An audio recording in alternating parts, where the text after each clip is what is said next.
The Terror. Chapter 1. The Coming of the Terror. After 2 years we are turning once more to the morning's news with a sense of appetite and glad expectation. There were thrills at the beginning of the war, the thrill of horror and of a doom that seemed at once incredible and certain. This was when Namur fell and the German host swelled like a flood over the French fields, and drew very near to the walls of Paris.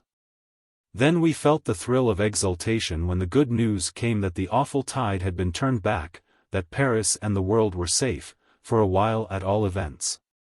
Then for days we hoped for more news as good as this or better. Has Von Kluck been surrounded? Not today, but perhaps he will be surrounded tomorrow. But the days became weeks, the weeks drew out to months, the battle in the west seemed frozen. Now and again things were done that seemed hopeful, with promise of events still better. But Neuve-Chapelle and Loos dwindled into disappointments as their tale was told fully. The lines in the west remained, for all practical purposes of victory, immobile. Nothing seemed to happen. There was nothing to read save the record of operations that were clearly trifling and insignificant. People speculated as to the reason of this inaction. The hopeful said that Joffre had a plan, that he was nibbling, others declared that we were short of munitions, others again that the new levies were not yet ripe for battle. So the months went by, and almost 2 years of war had been completed before the motionless English line began to stir and quiver as if it awoke from a long sleep, and began to roll onward, overwhelming the enemy. The secret of the long inaction of the British armies has been well kept. On the one hand it was rigorously protected by the censorship, which severe, and sometimes severe to the point of absurdity, the captains and the depart, for instance, became in this particular matter ferocious. As soon as the real significance of that which was happening, or beginning to happen, was perceived by the authorities, an underlined circular was issued to the newspaper proprietors of Great Britain and Ireland. It warned each proprietor that he might impart the contents of this circular to one other person only, such person being the responsible editor of his paper, who was to keep the communication secret under the severest penalties. The circular forbade any mention of certain events that had taken place, that might take place. It forbade any kind of allusion to these events or any hint of their existence, or of the possibility of their existence, not only in the press, but in any form whatever. The subject was not to be alluded to in conversation, it was not to be hinted at, however obscurely, in letters. The very existence of the circular, its subject apart, was to be a dead secret. These measures were successful. A wealthy newspaper proprietor of the North, warmed a little at the end of the Throsters' feast, which was held as usual, it will be remembered, ventured to say to the man next to him, how awful it would be, wouldn't it, if... His words were repeated, as proof, one regrets to say, that it was time for old Arnold to pull himself together, and he was fined £1,000. Then, there was the case of an obscure weekly paper published in the county town of an agricultural district in Wales. The Mayros Observer, we will call it, was issued from a stationer's back premises, and filled its 4 pages with accounts of local flower shows, fancy fairs at vicarages, reports of parish councils, and rare bathing fatalities. It also issued a visitors' list, which has been known to contain 6 names. This enlightened organ printed a paragraph, which nobody noticed, which was very like paragraphs that small country newspapers have long been in the habit of printing, which could hardly give so much as a hint to anyone, that is, who was not fully instructed in the secret. As a matter of fact, this piece of intelligence got into the paper because the proprietor, who was also the editor, incautiously left the last processes of this particular issue to the staff, who was the Lord High Everything else of the establishment. And the staff put in a bit of gossip he had heard in the market to fill up 2 inches on the back page. But the result was that the Mayros Observer ceased to appear, owing to untoward circumstances, as the proprietor said, and he would say no more. No more, that is, by way of explanation, but a great deal more by way of execration of damned, prying busybodies. Now a censorship that is sufficiently minute and utterly remorseless can do amazing things in the way of hiding what it wants to hide. Before the war, one would have thought otherwise. One would have said that, censor or no censor, the fact of the murder at X or the fact of the bank robbery at Y would certainly become known. If not through the press, at all events through rumor and the passage of the news from mouth to mouth. And this would be true of England 300 years ago, and of savage tribelands of today. But we have grown of late to such a reverence for the printed word and such a reliance on it, that the old faculty of disseminating news by word of mouth has become atrophied. Forbid the press to mention the fact that Jones has been murdered, and it is marvelous how few people will hear of it, and of those who hear how few will credit the story that they have heard.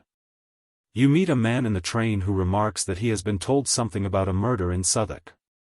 There is all the difference in the world between the impression you receive from such a chance communication and that given by half a dozen lines of print with name and street and date and all the facts of the case. People in trains repeat all sorts of tales, many of them false. Newspapers do not print accounts of murders that have not been committed. Then another consideration that has made for secrecy. I may have seemed to say that the old office of rumor no longer exists. I shall be reminded of the strange legend of the Russians, and the mythology of the angels of Mons. But let me point out, in the first place, that both these absurdities depended on the papers for their wide dissemination. If there had been no newspapers or magazines, Russians and angels would have made but a brief, vague appearance of the most shadowy kind. A few would have heard of them. Fewer still would have believed in them. They would have been gossiped about for a bare week or two, and so they would have vanished away. And then, again, the very fact of these vain rumors and fantastic tales having been so widely believed for a time was fatal to the credit of any stray mutterings that may have got abroad. People had been taken in twice. They had seen how grave persons, men of credit, had preached and lectured about the shining forms that had saved the British Army at Mons, or had testified to the trains packed with grey-coated Muscovites, rushing through the land at dead of night, and now there was a hint of something more amazing than either of the discredited legends. But this time there was no word of confirmation to be found in daily paper, or weekly review, or parish magazine, and so the few that heard either laughed, or, being serious, went home and jotted down notes for essays on wartime psychology, collective delusions. I followed in either of these courses. For before the secret circular had been issued my curiosity had somehow been aroused by certain paragraphs concerning a fatal accident to well-known airmen. The propeller of the airplane had been shattered, apparently by a collision with a flight of pigeons, the blades had been broken and the machine had fallen like lead to the earth. And soon after I had seen this account, I heard of some very odd circumstances relating to an explosion in a great munition factory in the Midlands. I thought I saw the possibility of a connection between two very different events. It has been pointed out to me by friends who have been good enough to read this record, that certain phrases I have used may give the impression that I ascribe all the delays of the war on the Western Front to the extraordinary circumstances which occasioned the issue of the secret circular. Of course this is not the case. There were many reasons for the immobility of our lines from October 1914 to July 1916. These causes have been evident enough and have been openly discussed and deplored. But behind them was something of infinitely greater moment. We lacked men, but men were pouring into the new army. We were short of shells, but when the shortage was proclaimed the nation set itself to mend this matter with all its energy. We could undertake to supply the defects of our army both in men and munitions, if the new and incredible danger could be overcome. It has been overcome, rather, perhaps, it has ceased to exist. And the secret may now be told. I have said my attention was attracted by an account of the death of a well-known airman. I have not the habit of preserving cuttings, I am sorry to say, so that I cannot be precise as to the date of this event. To the best of my belief it was either towards the end of May or the beginning of June 1915. The newspaper paragraph announcing the death of Flight Lieutenant Weston Reynolds was brief enough. Accidents, and fatal accidents, to the men who are storming the air for us are, unfortunately, by no means so rare as to demand an elaborated notice. But the manner in which Western Reynolds met his death struck me as extraordinary, inasmuch as it revealed a new danger in the element that we have lately conquered. He was brought down, as I said, by a flight of birds, of pigeons, as appeared by what was found on the blood-stained and shattered blades of the propeller. An eyewitness of the accident, a fellow officer, described how Western Reynolds set out from the aerodrome on a fine afternoon, there being hardly any wind. He was going to France. He had made the journey to and fro half a dozen times or more, and felt perfectly secure and at ease. Wester rose to a great height at once, and we could scarcely see the machine. I was turning to go when one of the fellows called out, "I say. What's this?" He pointed up, and we saw what looked like a black cloud coming from the south at a tremendous rate. I saw at once it wasn't a cloud, it came with a swirl and a rush quite different from any cloud I've ever seen. But for a second I couldn't make out exactly what it was. It altered its shape and turned into a great crescent, and wheeled and veered about as if it was looking for something. The man who had called out had got his glasses, and was staring for all he was worth. Then he shouted that it was a tremendous flight of birds, thousands of them. They went on wheeling and beating about high up in the air, and we were watching them, thinking it was interesting, but not supposing that they would make any difference to Wester, who was just about out of sight. His machine was just a speck.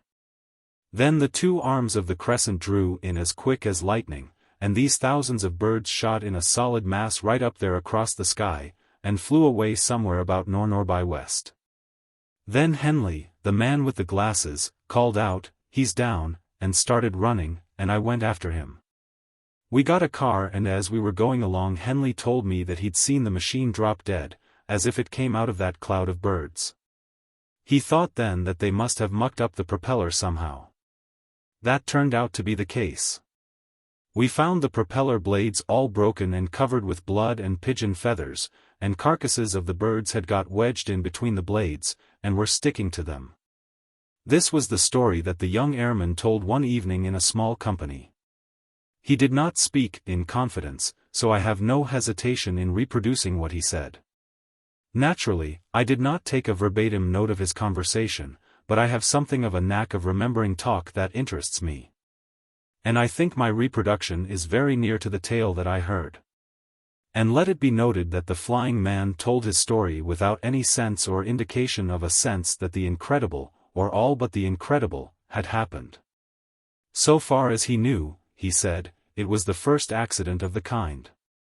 Airmen in France had been bothered once or twice by birds, he thought they were eagles, flying viciously at them.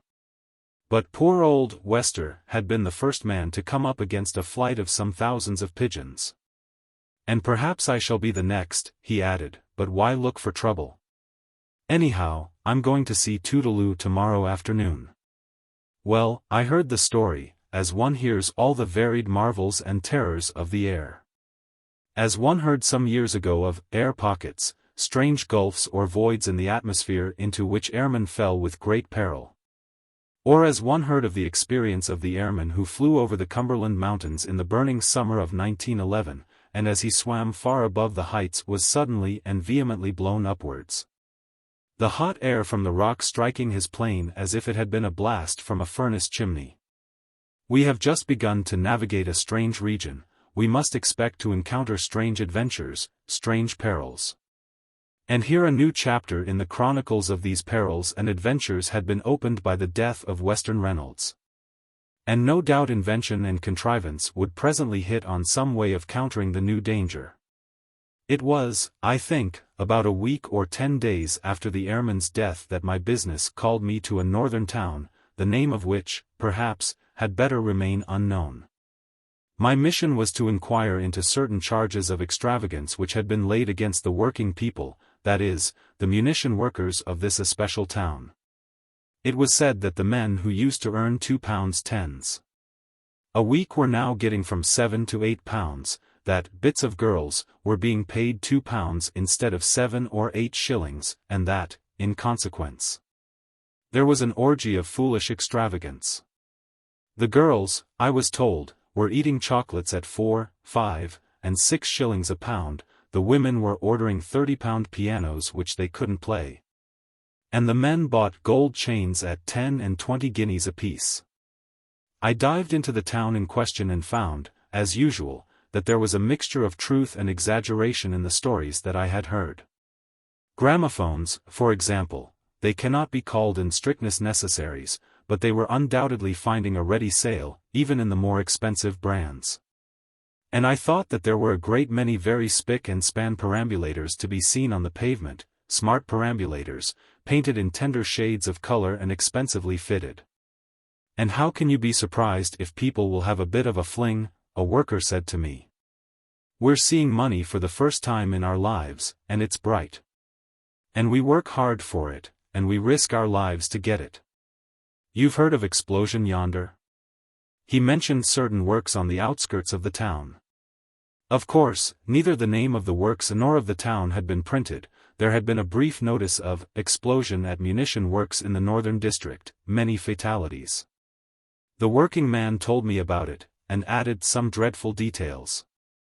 They wouldn't let their folk see bodies, screwed them up in coffins as they found them in shop. The gas had done it. Turned their faces black, you mean? Nay. They were all as if they had been bitten to pieces. This was a strange gas. I asked the man in the northern town all sorts of questions about the extraordinary explosion of which he had spoken to me. But he had very little more to say. As I have noted already, secrets that may not be printed are often deeply kept. Last summer there were very few people outside high official circles who knew anything about the tanks, of which we have all been talking lately. Though these strange instruments of war were being exercised and tested in a park not far from London. So the man who told me of the explosion in the munition factory was most likely genuine in his profession that he knew nothing more of the disaster. I found out that he was a smelter employed at a furnace on the other side of the town to the ruined factory. He didn't know even what they had been making there. Some very dangerous high explosive, he supposed. His information was really nothing more than a bit of gruesome gossip, which he had heard probably at third or fourth or fifth hand. The horrible detail of faces, as if they had been bitten to pieces, had made its violent impression on him, that was all. I gave him up and took a tram to the district of the disaster. A sort of industrial suburb, 5 miles from the center of the town. When I asked for the factory, I was told that it was no good my going to it as there was nobody there. But I found it. A raw and hideous shed with a walled yard about it, and a shut gate. I looked for signs of destruction, but there was nothing. The roof was quite undamaged. And again it struck me that this had been a strange accident. There had been an explosion of sufficient violence to kill work people in the building, but the building itself showed no wounds or scars. A man came out of the gate and locked it behind him. I began to ask him some sort of question, or rather, I began to open for a question with, "A terrible business here, they tell me," or some such phrase of convention. I got no farther. The man asked me if I saw a policeman walking down the street. I said I did, and I was given the choice of getting about my business forthwith or of being instantly given in charge as a spy.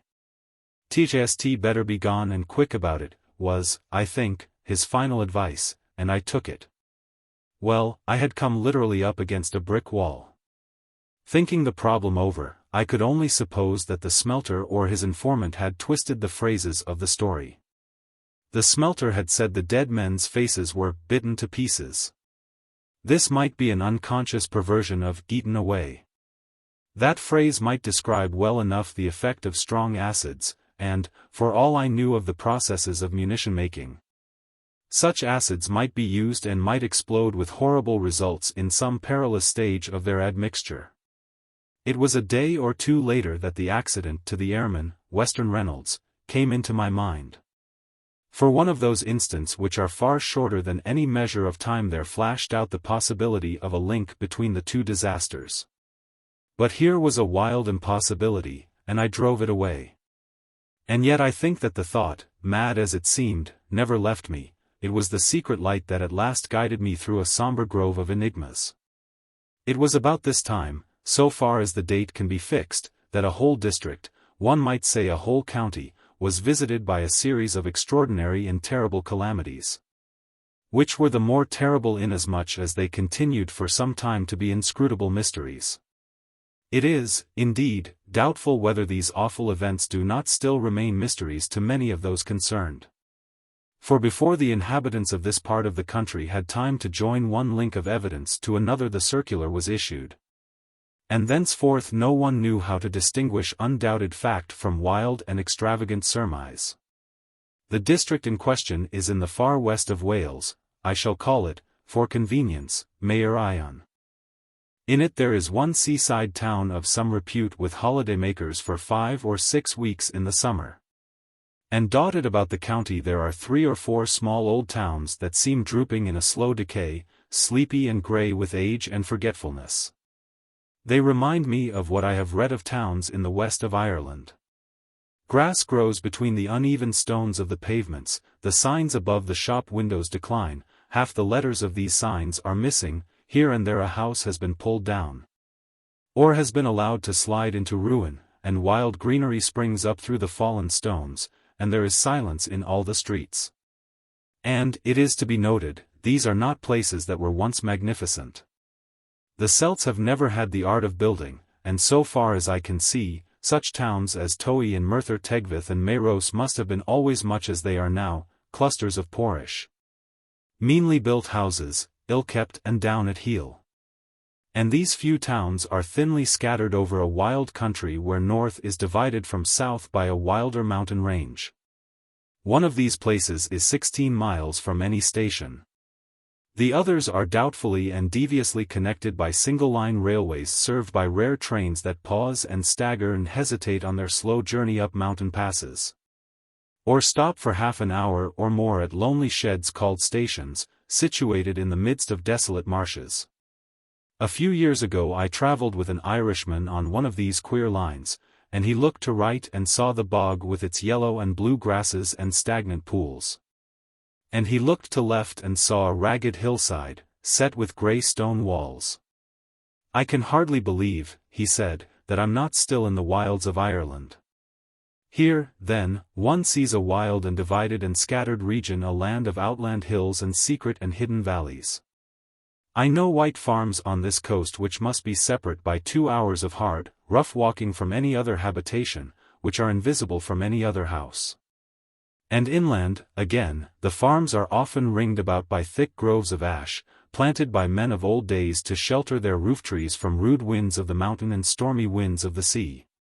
So that these places, too, are hidden away, to be surmised only by the wood smoke that rises from the green surrounding leaves. A Londoner must see them to believe in them. And even then he can scarcely credit their utter isolation. Such, then in the main is Machen, and on this land in the early summer of last year terror descended, a terror without shape, such as no man there had ever known. It began with the tale of a little child who wandered out into the lanes to pick flowers one sunny afternoon, and never came back to the cottage on the hill. Chapter 2. Death in the Village. The child who was lost came from a lonely cottage that stands on the slope of a steep hillside called the Alt, or the Height. The land about it is wild and ragged. Here the growth of gorse and bracken, here a marshy hollow of reeds and rushes, marking the course of the stream from some hidden well, here thickets of dense and tangled undergrowth. The outposts of the wood. Down through this broken and uneven ground a path leads to the lane at the bottom of the valley, then the land rises again and swells up to the cliffs over the sea, about 1/4 of a mile away. The little girl, Gertrude Morgan, asked her mother if she might go down to the lane and pick the purple flowers, these were orchids, that grew there, and her mother gave her leave, telling her she must be sure to be back by tea time, as there was apple tart for tea. She never came back. It was supposed that she must have crossed the road and gone to the cliff's edge, possibly in order to pick the sea pinks that were then in full blossom. She must have slipped, they said, and fallen into the sea, 200 feet below. And, it may be said at once, that there was no doubt some truth in this conjecture, though it stopped very far short of the whole truth. The child's body must have been carried out by the tide, for it was never found. The conjecture of a false step or of a fatal slide on the slippery turf that slopes down to the rocks was accepted as being the only explanation possible. People thought the accident a strange one because, as a rule, country children living by the cliffs and the sea become wary at an early age, and Gertrude Morgan was almost 10 years old. Still, as the neighbors said, that's how it must have happened, and it's a great pity, to be sure. But this would not do when in a week's time a strong young laborer failed to come to his cottage after the day's work. His body was found on the rocks 6 or 7 miles from the cliffs where the child was supposed to have fallen. He was going home by a path that he had used every night of his life for 8 or 9 years, that he used of dark nights in perfect security, knowing every inch of it. The police asked if he drank, but he was a teetotaler, if he were subject to fits, but he wasn't. And he was not murdered for his wealth, since agricultural laborers are not wealthy. It was only possible again to talk of slippery turf and a false step, but people began to be frightened. Then a woman was found with her neck broken at the bottom of a disused quarry near Llanfihangel, in the middle of the county. The false step theory was eliminated here, for the quarry was guarded with a natural hedge of gorse bushes. One would have to struggle and fight through sharp thorns to destruction in such a place as this. And indeed the gorse bushes were broken as if someone had rushed furiously through them, just above the place where the woman's body was found. And this was strange, there was a dead sheep lying beside her in the pit, as if the woman and the sheep together had been chased over the brim of the quarry. But chased by whom, or by what? And then there was a new form of terror. This was in the region of the marshes under the mountain. A man and his son, a lad of 14 or 15, set out early one morning to work and never reached the farm where they were bound. Their way skirted the marsh, but it was broad, firm and well metalled, and it had been raised about 2 feet above the bog. But when search was made in the evening of the same day, Phillips and his son were found dead in the marsh, covered with black slime and pondweed. And they lay some 10 yards from the path, which, it would seem, they must have left deliberately. It was useless, of course, to look for tracks in the black ooze, for if one threw a big stone into it a few seconds removed all marks of the disturbance. The men who found the 2 bodies beat about the verges and produce of the marsh in hope of finding some trace of the murderers. They went to and fro over the rising ground where the black cattle were grazing, they searched the alder thickets by the brook, but they discovered nothing. Most horrible of all these horrors, perhaps, was the affair of the highway, a lonely and unfrequented byroad that winds for many miles on high and lonely land. Here, a mile from any other dwelling, stands a cottage on the edge of a dark wood. It was inhabited by a laborer named Williams, his wife, and their 3 children. One hot summer's evening, a man who had been doing a day's gardening at a rectory 3 or 4 miles away, passed the cottage, and stopped for a few minutes to chat with Williams, the laborer, who was pottering about his garden, while the children were playing on the path by the door. The 2 talked of their neighbors and of the potatoes till Mrs. Williams appeared at the doorway and said supper was ready, and Williams turned to go into the house. This was about 8 o'clock, and in the ordinary course the family would have their supper and be in bed by 9, or by 9:30 at latest. At 10 o'clock that night the local doctor was driving home along the highway. His horse shied violently and then stopped dead just opposite the gate to the cottage. The doctor got down, frightened at what he saw, and there on the roadway lay Williams, his wife, and the 3 children, stone dead, all of them. Their skulls were battered in as if by some heavy iron instrument, their faces were beaten into a pulp. Chapter 3. The Doctor's Theory. It is not easy to make any picture of the horror that lay dark on the hearts of the people of Maer Ion. It was no longer possible to believe or to pretend to believe that these men and women and children had met their deaths through strange accidents. The little girl and the young laborer might have slipped and fallen over the cliffs, but the woman who lay dead with the dead sheep at the bottom of the quarry. The 2 men who had been lured into the ooze of the marsh, the family who were found murdered on the highway before their own cottage door. In these cases there could be no room for the supposition of accident.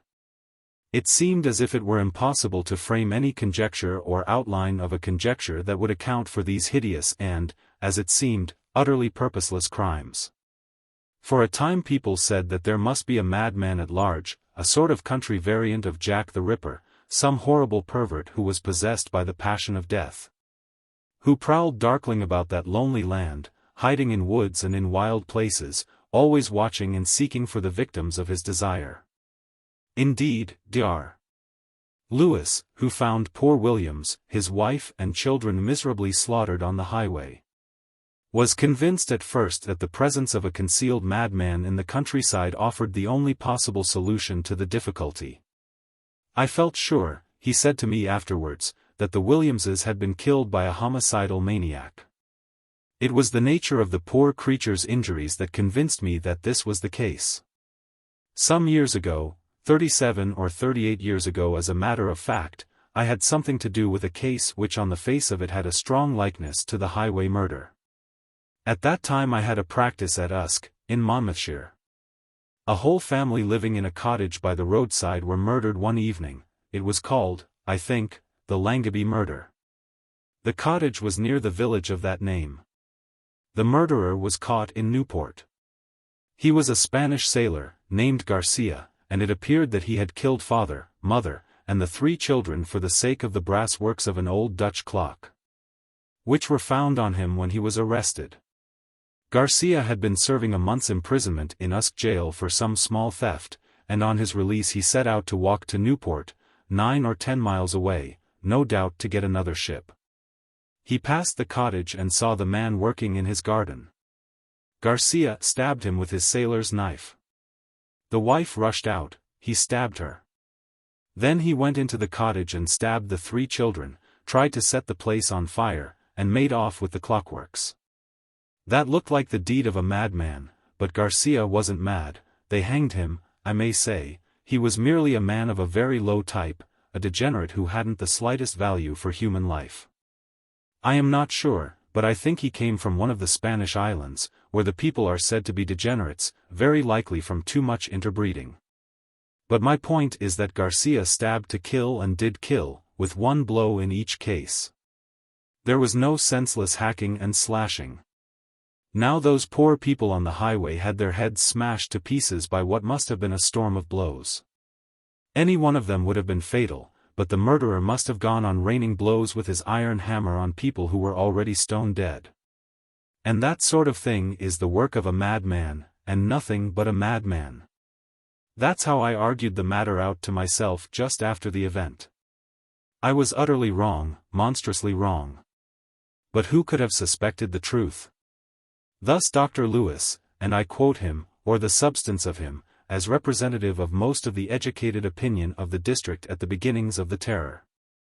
People seized on this theory largely because it offered at least the comfort of an explanation, and any explanation, even the poorest, is better than an intolerable and terrible mystery. Besides, Dr. Lewis's theory was plausible. It explained the lack of purpose that seemed to characterize the murders. And yet, there were difficulties even from the first. It was hardly possible that a strange madman should be able to keep hidden in a countryside where any stranger is instantly noted and noticed. Sooner or later he would be seen as he prowled along the lanes or across the wild places. Indeed, a drunken, cheerful, and altogether harmless tramp was arrested by a farmer and his man in the fact and act of sleeping off beer under a hedge. But the vagrant was able to prove complete and undoubted alibis, and was soon allowed to go on his wandering way. Then another theory, or rather a variant of Dr. Lewis's theory, was started. This was to the effect that the person responsible for the outrages was, indeed, a madman, but a madman only at intervals. It was one of the members of the Porth Club, a certain Mr. Remnant, who was supposed to have originated this more subtle explanation. Mr. Remnant was a middle-aged man, who, having nothing particular to do, read a great many books by way of conquering the hours. He talked to the club, doctors, retired colonels, parsons, lawyers, about personality. quoted various psychological textbooks in support of his contention that personality was sometimes fluid and unstable, went back to Dr. Jekyll and Mr. Hyde as good evidence of this proposition, and laid stress on Dr. Jekyll's speculation that the human soul, so far from being one and indivisible, might possibly turn out to be a mere polity, a state in which dwelt many strange and incongruous citizens, whose characters were not merely unknown but altogether unsurmised by that form of consciousness which so rashly assumed that it was not only the President of the Republic but also its sole citizen. The long and the short of it is, Mr. Remnant concluded, that any one of us may be the murderer, though he hasn't the faintest notion of the fact. Take Llewellyn there. Mr. Payne Llewellyn was an elderly lawyer, a rural Tulkinghorn. He was the hereditary solicitor to the Morgans of Pentwyn. This does not sound anything tremendous to the Saxons of London. But the style is far more than noble to the Celts of West Wales, it is immemorial. Tylo Sant was of the collaterals of the first known chief of the race. And Mr. Payne Llewellyn did his best to look like the legal adviser of this ancient house.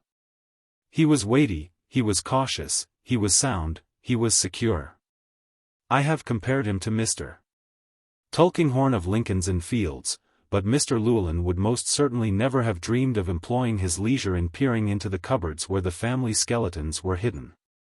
Supposing such cupboards to have existed, Mr. Payne Llewellyn would have risked large out-of-pocket expenses to furnish them with double, triple, impregnable locks.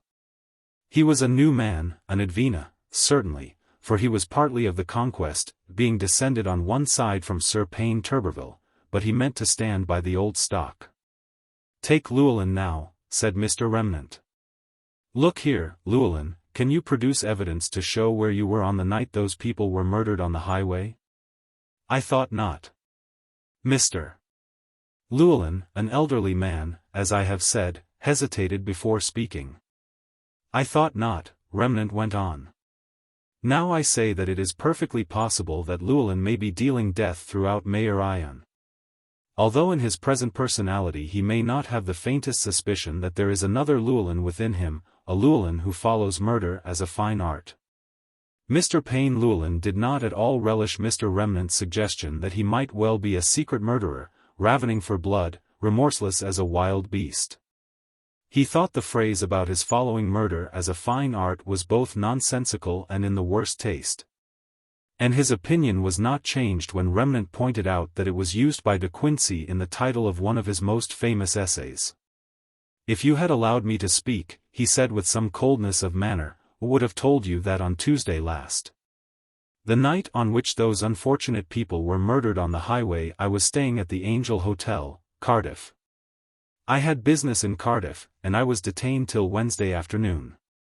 Having given this satisfactory alibi, Mr. Payne Llewellyn left the club, and did not go near it for the rest of the week. Remnant explained to those who stayed in the smoking room that, of course, he had merely used Mr. Llewellyn as a concrete example of his theory, which, he persisted, had the support of a considerable body of evidence. There are several cases of double personality on record, he declared. And I say again that it is quite possible that these murders may have been committed by one of us in his secondary personality. Why, I may be the murderer in my Remnant B state, though Remnant A knows nothing whatever about it, and is perfectly convinced that he could not kill a fowl, much less a whole family. Isn't it so, Lewis? Dr. Lewis said it was so, in theory, but he thought not in fact. Most of the cases of double or multiple personality that have been investigated, he said, have been in connection with the very dubious experiments of hypnotism. Or the still more dubious experiments of spiritualism. All that sort of thing, in my opinion, is like tinkering with the works of a clock, amateur tinkering, I mean. You fumble about with the wheels and cogs and bits of mechanism that you don't really know anything about, and then you find your clock going backwards or striking 2:40 at tea time. And I believe it's just the same thing with these psychical research experiments. The secondary personality is very likely the result of the tinkering and fumbling with a very delicate apparatus that we know nothing about. Mind, I can't say that it's impossible for one of us to be the highway murderer in his state, as Remnant puts it. But I think it's extremely improbable. Probability is the guide of life, you know, Remnant, said Dr. Lewis, smiling at that gentleman, as if to say that he also had done a little reading in his day. And it follows therefore, that improbability is also the guide of life. When you get a very high degree of probability, that is, you are justified in taking it as a certainty. And on the other hand, if a supposition is highly improbable, you are justified in treating it as an impossible one. That is, in 999 cases out of 1,000. How about the 1,000th case, said Remnant. Supposing these extraordinary crimes constitute the 1,000th case? The doctor smiled and shrugged his shoulders, being tired of the subject. But for some little time highly respectable members of Port Society would look suspiciously at one another wondering whether, after all, there mightn't be something in it. However, both Mr. Remnant's somewhat crazy theory and Dr. Lewis's plausible theory became untenable when 2 more victims of an awful and mysterious death were offered up in sacrifice, for a man was found dead in the Llanfihangel quarry, where the woman had been discovered. And on the same day a girl of 15 was found broken on the jagged rocks under the cliffs near Porth. Now, it appeared that these 2 deaths must have occurred at about the same time, within an hour of one another, certainly. And the distance between the quarry and the cliffs by Black Rock is certainly 20 miles. A motor could do it, one man said. But it was pointed out that there was no high road between the 2 places, indeed, it might be said that there was no road at all between them. There was a network of deep, narrow, and tortuous lands that wandered into one another at all manner of queer angles for, say, 17 miles. This in the middle, as it were, between Black Rock and the quarry at Llanfihangel. But to get to the high land of the cliffs one had to take a path that went through 2 miles of fields. And the quarry lay a mile away from the nearest byroad in the midst of gorse and bracken and broken land. And, finally, there was no track of motor car or motor bicycle in the lanes which must have been followed to pass from one place to the other. What about an airplane, then? Said the man of the motor car theory. Well, there was certainly an aerodrome not far from one of the 2 places of death. But somehow, nobody believed that the Flying Corps harbored a homicidal maniac. It seemed clear, therefore, that there must be more than one person concerned in the terror of Mayor Ion. And Dr. Lewis himself abandoned his own theory. As I said to Remnant at the club, he remarked, improbability is the guide of life. I can't believe that there are a pack of madmen or even 2 madmen at large in the country. I give it up. And now a fresh circumstance or set of circumstances became manifest to confound judgment and to awaken new and wild surmises. For at about this time people realized that none of the dreadful events that were happening all about them was so much as mentioned in the press. I have already spoken of the fate of the Mayros Observer. This paper was suppressed by the authorities because it had inserted a brief paragraph about some person who had been found dead under mysterious circumstances.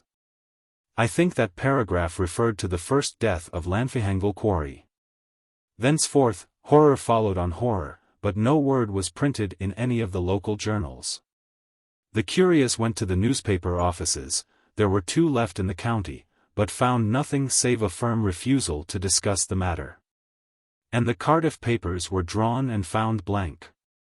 And the London press was apparently ignorant of the fact that crimes that had no parallel were terrorizing a whole countryside.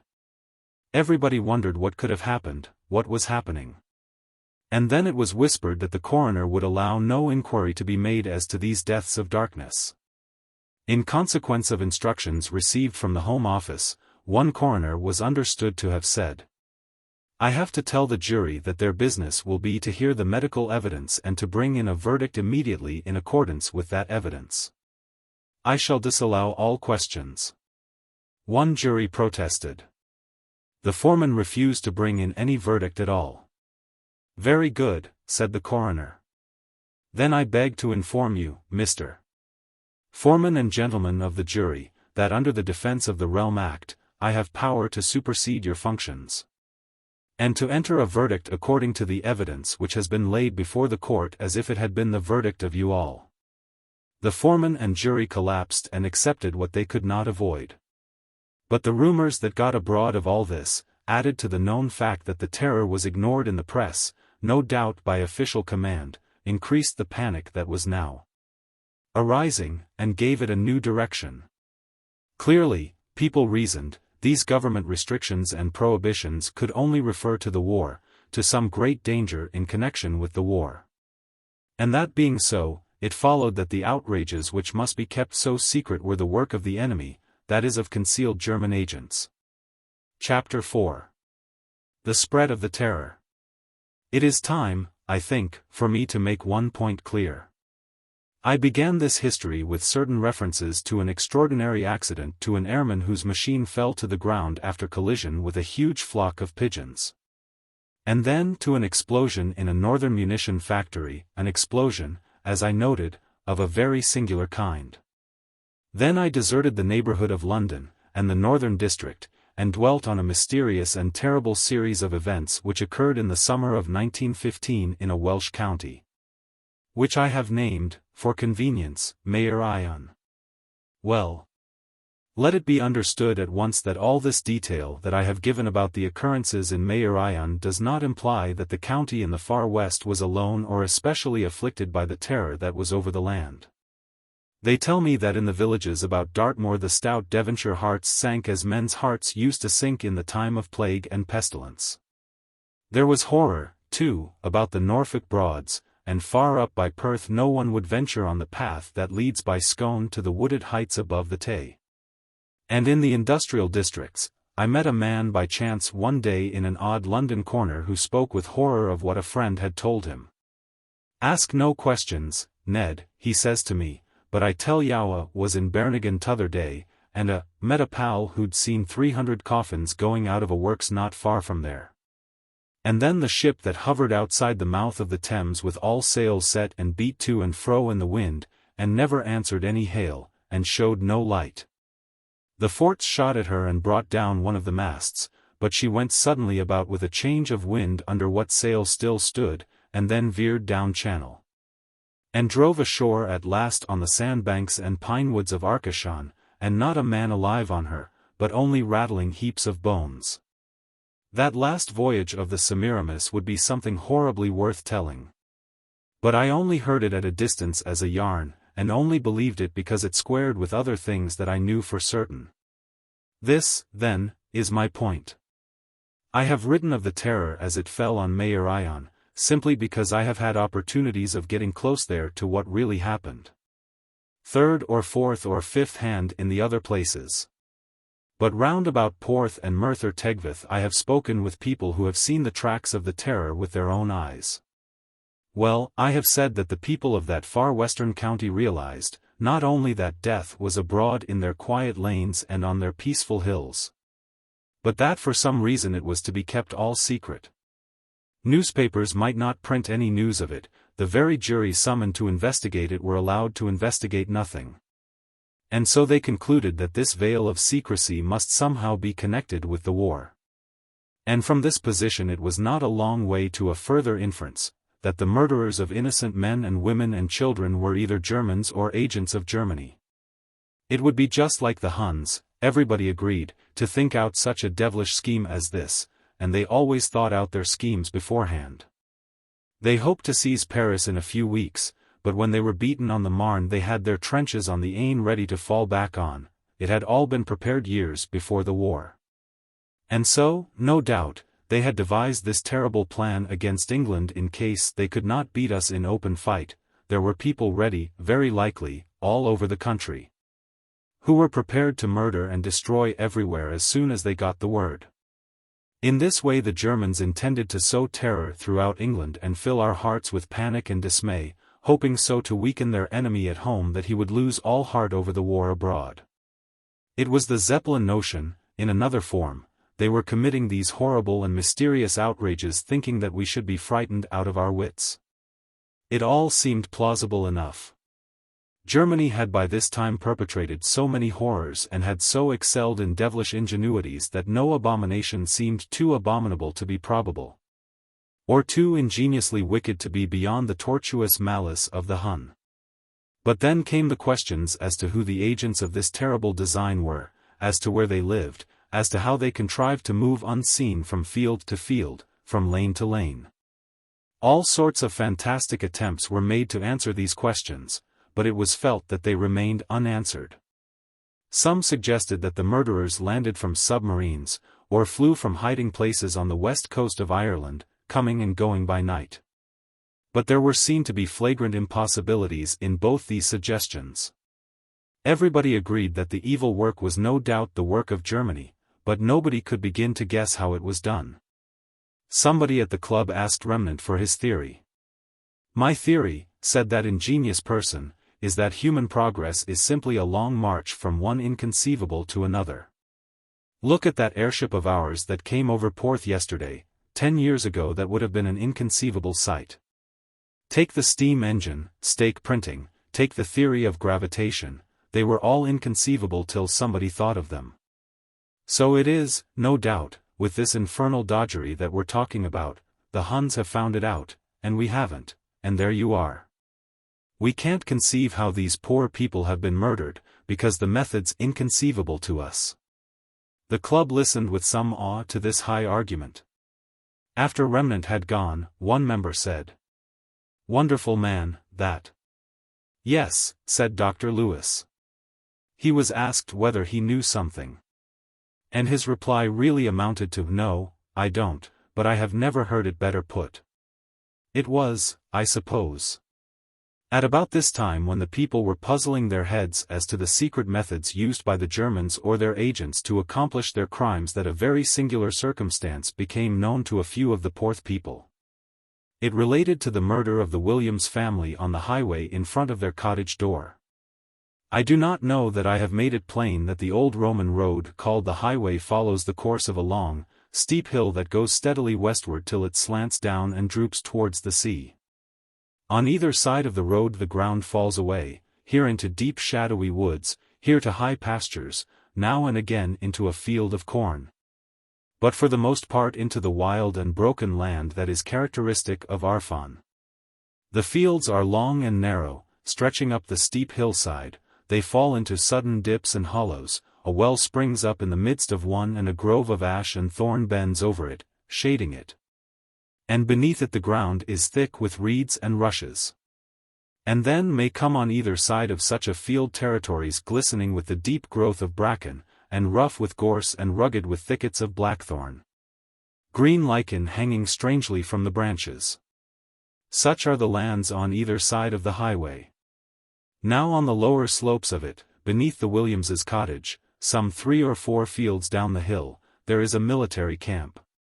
The place has been used as a camp for many years, and lately the site has been extended and huts have been erected. But a considerable number of the men were under canvas here in the summer of 1915. On the night of the highway murder this camp, as it appeared afterwards, was the scene of the extraordinary panic of the horses. A good many men in the camp were asleep in their tents soon after 9:30, when the last post was sounded. They woke up in panic. There was a thundering sound on the steep hillside above them, and down upon the tents came half a dozen horses, mad with fright, trampling the canvas, trampling the men. Bruising dozens of them and killing 2.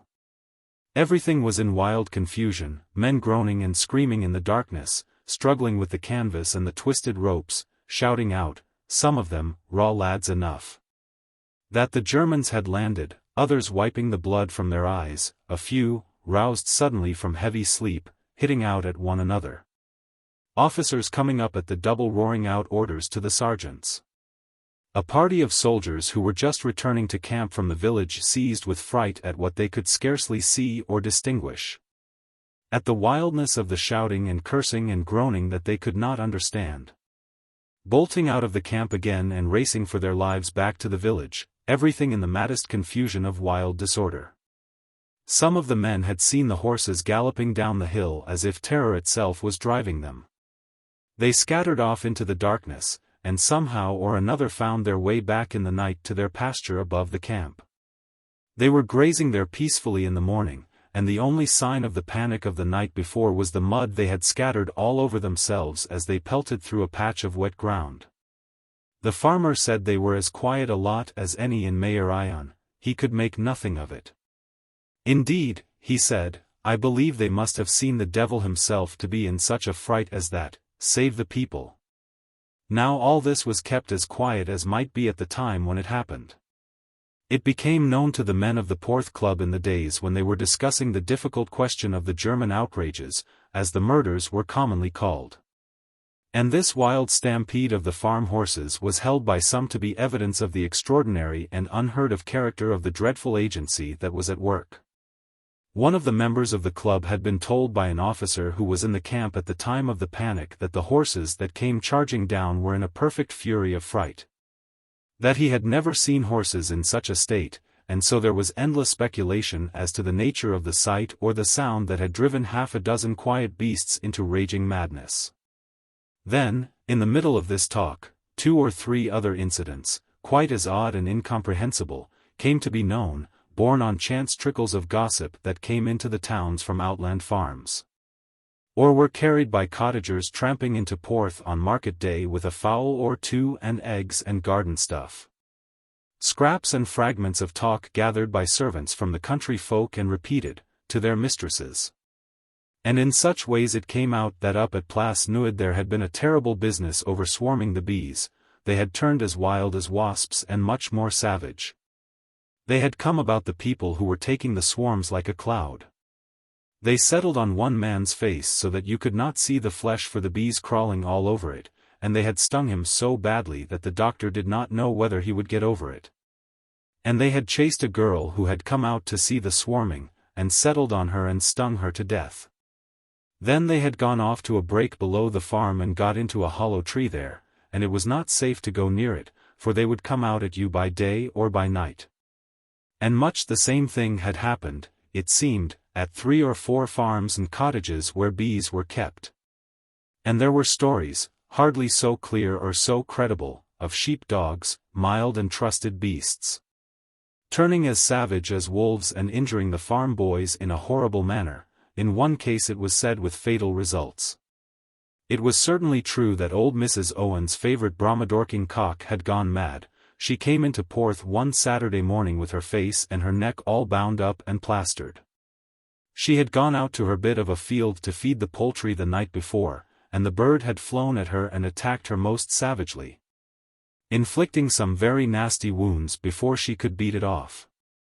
There was a stake handy, lucky for me, she said, and I did beat him till the life was out of him.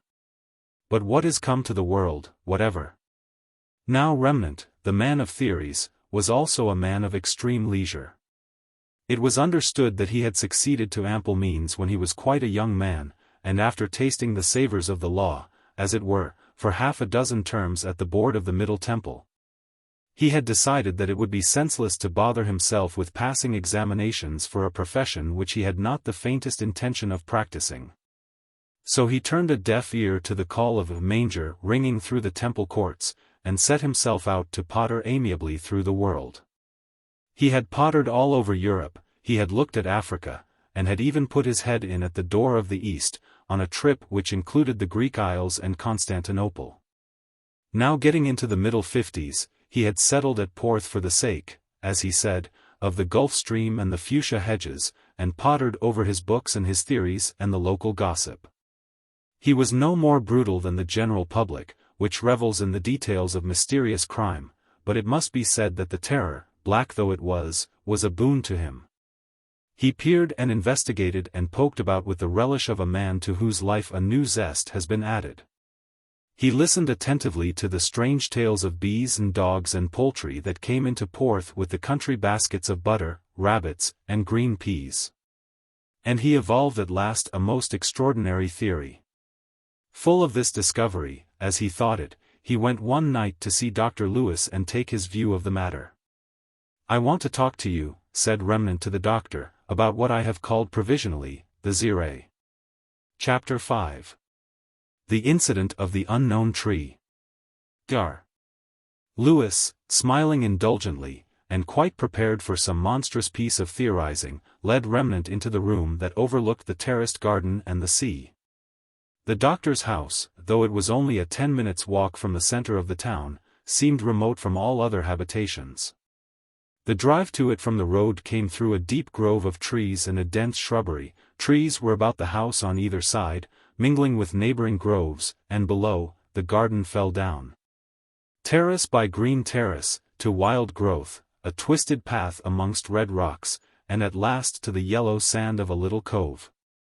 The room to which the doctor took Remnant looked over these terraces and across the water to the dim boundaries of the bay. It had French windows that were thrown wide open. And the two men sat in the soft light of the lamp. This was before the days of severe lighting regulations in the far west, and enjoyed the sweet odors and the sweet vision of the summer evening. Then Remnant began. "I suppose, Lewis, you've heard these extraordinary stories of bees and dogs and things that have been going about lately?" "Certainly I have heard them. I was called in at Place Nude, and treated Thomas Trevor, who's only just out of danger, by the way. I certified for the poor child, Mary Trevor. She was dying when I got to the place. There was no doubt she was stung to death by bees, and I believe there were other very similar cases at Lantarnham and Morwan, none fatal, I think." "What about them?" "Well, then there are the stories of good-tempered old sheepdogs turning wicked and savaging children." "Quite so. I haven't seen any of these cases professionally. But I believe the stories are accurate enough." "And the old woman assaulted by her own poultry?" "That's perfectly true. Her daughter put some stuff of their own concoction on her face and neck, and then she came to me. The wound seemed going all right, so I told her to continue the treatment, whatever it might be." "Very good," said Mr. Remnant.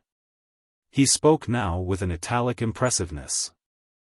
"Don't you see the link between all this and the horrible things that have been happening about here for the last month?" Lewis stared at Remnant in amazement. He lifted his red eyebrows and lowered them in a kind of scowl. His speech showed traces of his native accent. "Great burning," he exclaimed. "What on earth are you getting at now? It is madness. Do you mean to tell me that you think there is some connection between a swarm or two of bees that have turned nasty, a cross dog, and a wicked old barn-door cock and these poor people that have been pitched over the cliffs and hammered to death on the road? There's no sense in it, you know." "I am strongly inclined to believe that there is a great deal of sense in it," replied Remnant, with extreme calmness. "Look here, Lewis, I saw you grinning the other day at the club when I was telling the fellows that in my opinion all these outrages had been committed, certainly by the Germans. But by some method of which we have no conception. But what I meant to say when I talked about inconceivables was just this, that the Williamses and the rest of them have been killed in some way that's not in theory at all, not in our theory. At all events, some way we've not contemplated, not thought of for an instant. Do you see my point?" "Well, in a sort of way." "You mean there's an absolute originality in the method?" "I suppose that is so." "But what next?" Remnant seemed to hesitate, partly from a sense of the portentous nature of what he was about to say, partly from a sort of half-unwillingness to part with so profound a secret. "Well," he said, "you will allow that we have two sets of phenomena of a very extraordinary kind occurring at the same time. Don't you think that it's only reasonable to connect the two sets with one another?" So the philosopher of Tenterden Steeple and the Goodwin Sands thought, "Certainly," said Lewis. "But what is the connection? Those poor folks on the highway weren't stung by bees or worried by a dog. And horses don't throw people over cliffs or stifle them in marshes. No. I never meant to suggest anything so absurd. It is evident to me that in all these cases of animals turning suddenly savage the cause has been terror, panic, fear. The horses that went charging into the camp were mad with fright, we know. And I say that in the other instances we have been discussing the cause was the same. The creatures were exposed to an infection of fear, and a frightened beast or bird or insect uses its weapons, whatever they may be. If, for example, there had been anybody with those horses when they took their panic, they would have lashed out at him with their heels. Yes, I dare say that that is so. Well. My belief is that the Germans have made an extraordinary discovery. I have called it the Zere. You know that the ether is merely an hypothesis. We have to suppose that it's there to account for the passage of the Marconi current from one place to another. Now, suppose that there is a psychic ether as well as a material ether, suppose that it is possible to direct irresistible impulses across this medium. Suppose that these impulses are towards murder or suicide. Then I think that you have an explanation of the terrible series of events that have been happening in Machen for the last few weeks. And it is quite clear to my mind that the horses and the other creatures have been exposed to this Zere, and that it has produced on them the effect of terror, with ferocity as the result of terror. Now what do you say to that? Telepathy, you know, is well established, so is hypnotic suggestion.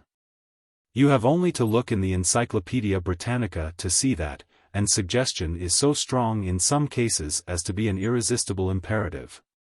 Now don't you feel that putting telepathy and suggestion together, as it were, you have more than the elements of what I call the Zere? I feel myself that I have more to go on in making my hypothesis than the inventor of the steam engine had in making his hypothesis when he saw the lid of the kettle bobbing up and down. What do you say? Dr. Lewis made no answer. He was watching the growth of a new, unknown tree in his garden. The doctor made no answer to Remnant's question. For one thing, Remnant was profuse in his eloquence, he has been rigidly condensed in this history, and Lewis was tired of the sound of his voice. For another thing, he found the Zere theory almost too extravagant to be bearable, wild enough to tear patience to tatters. And then as the tedious argument continued, Lewis became conscious that there was something strange about the night. It was a dark summer night. The moon was old and faint, above the dragon's head across the bay, and the air was very still. It was so still that Lewis had noted that not a leaf stirred on the very tip of a high tree that stood out against the sky. And yet he knew that he was listening to some sound that he could not determine or define. It was not the wind in the leaves, it was not the gentle wash of the water of the sea against the rocks. That latter sound he could distinguish quite easily. But there was something else. It was scarcely a sound. It was as if the air itself trembled and fluttered, as the air trembles in a church when they open the great pedal pipes of the organ. The doctor listened intently. It was not an illusion, the sound was not in his own head, as he had suspected for a moment, but for the life of him he could not make out whence it came or what it was. He gazed down into the night over the terraces of his garden, now sweet with the scent of the flowers of the night, tried to peer over the treetops across the sea towards the dragon's head. It struck him suddenly that this strange fluttering vibration of the air might be the noise of a distant aeroplane or airship. There was not the usual droning hum, but this sound might be caused by a new type of engine. A new type of engine? Possibly it was an enemy airship, their range, it had been said, was getting longer. And Lewis was just going to call Remnant's attention to the sound, to its possible cause, and to the possible danger that might be hovering over them, when he saw something that caught his breath and his heart with wild amazement and a touch of terror. He had been staring upward into the sky, and, about to speak to Remnant, he had let his eyes drop for an instant. He looked down towards the trees in the garden, and saw with utter astonishment that one had changed its shape in the few hours that had passed since the setting of the sun. There was a thick grove of ilexes bordering the lowest terrace, and above them rose one tall pine, spreading its head of sparse, dark branches dark against the sky. As Lewis glanced down over the terraces he saw that the tall pine tree was no longer there. In its place there rose above the ilexes what might have been a greater ilex. There was the blackness of a dense growth of foliage rising like a broad and far-spreading and rounded cloud over the lesser trees. Here, then, was a sight wholly incredible, impossible. It is doubtful whether the process of the human mind in such a case has ever been analyzed and registered, it is doubtful whether it ever can be registered. It is hardly fair to bring in the mathematician, since he deals with absolute truth, so far as mortality can conceive absolute truth. But how would a mathematician feel if he were suddenly confronted with a two-sided triangle? I suppose he would instantly become a raging madman. And Lewis, staring wide-eyed and wild-eyed at a dark and spreading tree which his own experience informed him was not there, felt for an instant that shock which should affront us all when we first realized the intolerable antinomy of Achilles and the tortoise. Common sense tells us that Achilles will flash past the tortoise almost with the speed of the lightning.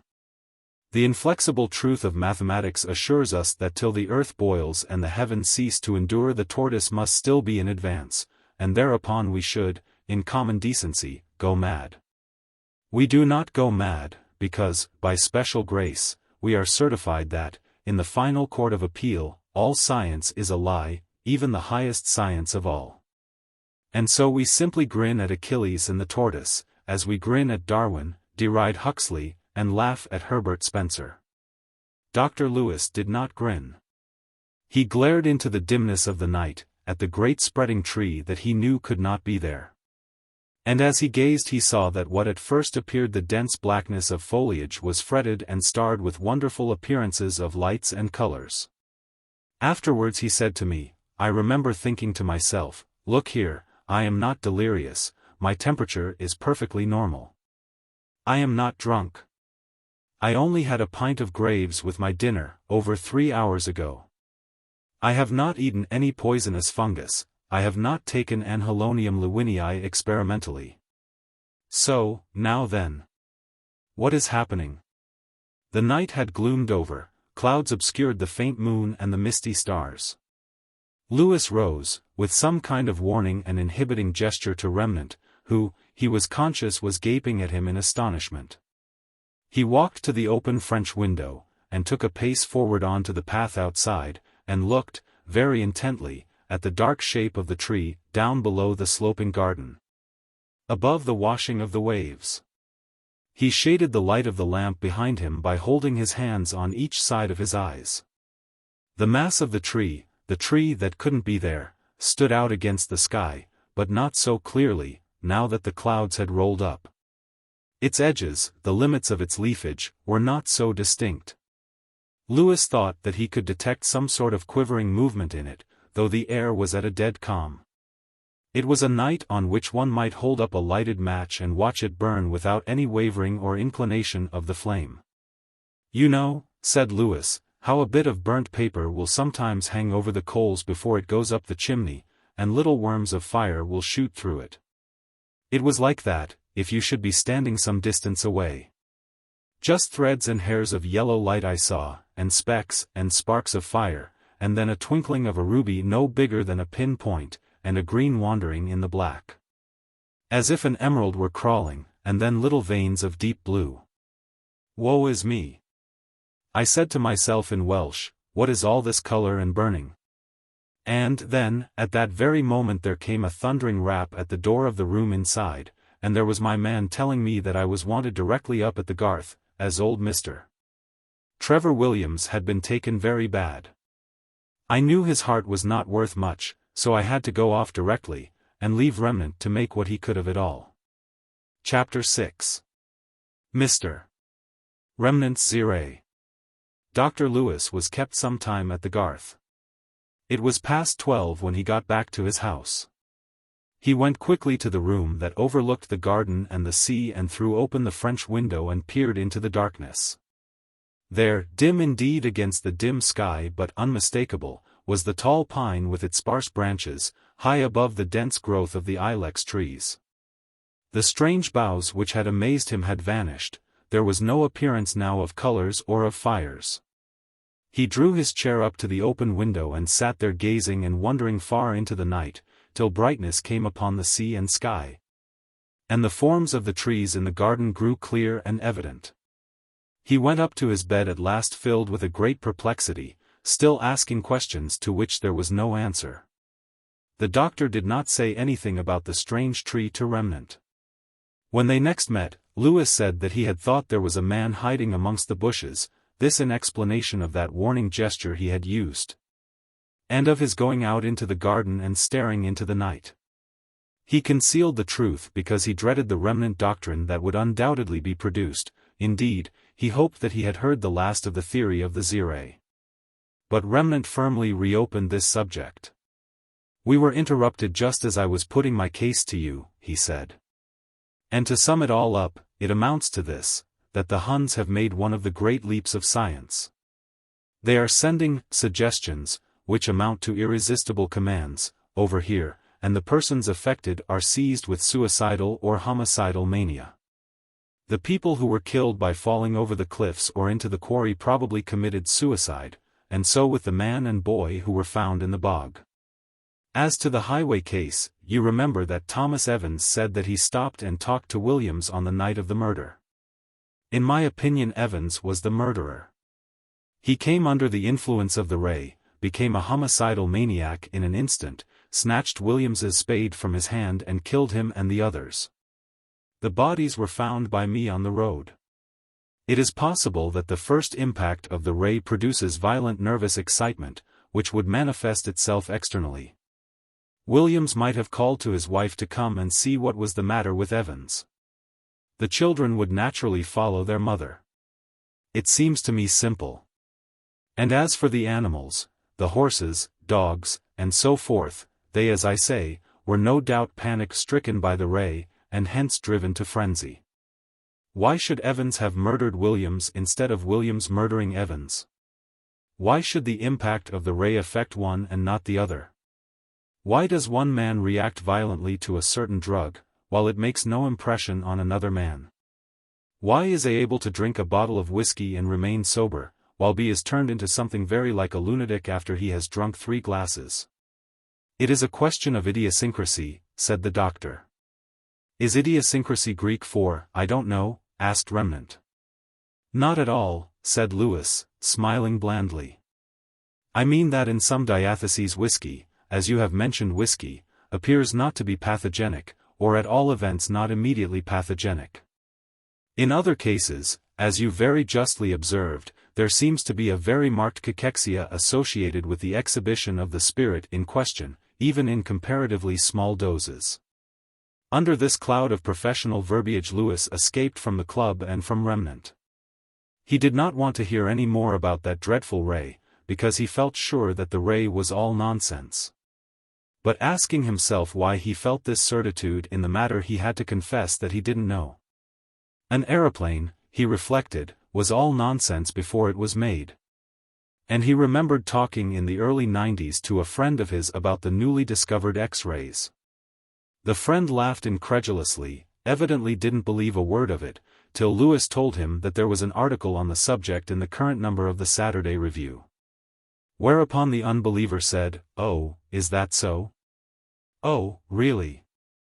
I see," and was converted on the X-ray faith on the spot. Lewis, remembering this talk, marveled at the strange processes of the human mind, its illogical and yet all-compelling ergos. And wondered whether he himself was only waiting for an article on the Zirae in the Saturday Review to become a devout believer in the doctrine of Remnant. But he wondered with far more fervor as to the extraordinary thing he had seen in his own garden with his own eyes.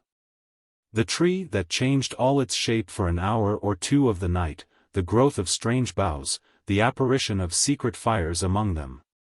The sparkling of emerald and ruby lights. How could one fail to be afraid with great amazement at the thought of such a mystery? Dr. Lewis's thoughts were distracted from the incredible adventure of the tree by the visit of his sister and her husband. Mr. and Mrs. Merritt lived in a well-known manufacturing town of the Midlands, which was now, of course, a centre of munition work. On the day of their arrival at Porth, Mrs. Merritt, who was tired after the long, hot journey, went to bed early, and Merritt and Lewis went into the room by the garden for their talk and tobacco. They spoke of the year that had passed since their last meeting, of the weary dragging of the war, of friends that had perished in it, of the hopelessness of an early ending of all this misery. Lewis said nothing of the terror that was on the land. One does not greet a tired man who has come to a quiet, sunny place for relief from black smoke and work and worry with a tale of horror. Indeed, the doctor saw that his brother-in-law looked far from well. And he seemed jumpy. There was an occasional twitch of his mouth that Lewis did not like at all. "Well," said the doctor, after an interval of silence and port wine, "I am glad to see you here again. Porth always suits you. I don't think you're looking quite up to your usual form. But 3 weeks of Mayor on air will do wonders." "Well, I hope it will," said the other. "I am not up to the mark. Things are not going well at Midlingham. Business is all right, isn't it?" "Yes. Business is all right. But there are other things that are all wrong. We are living under a reign of terror. It comes to that." "What on earth do you mean?" "Well, I suppose I may tell you what I know.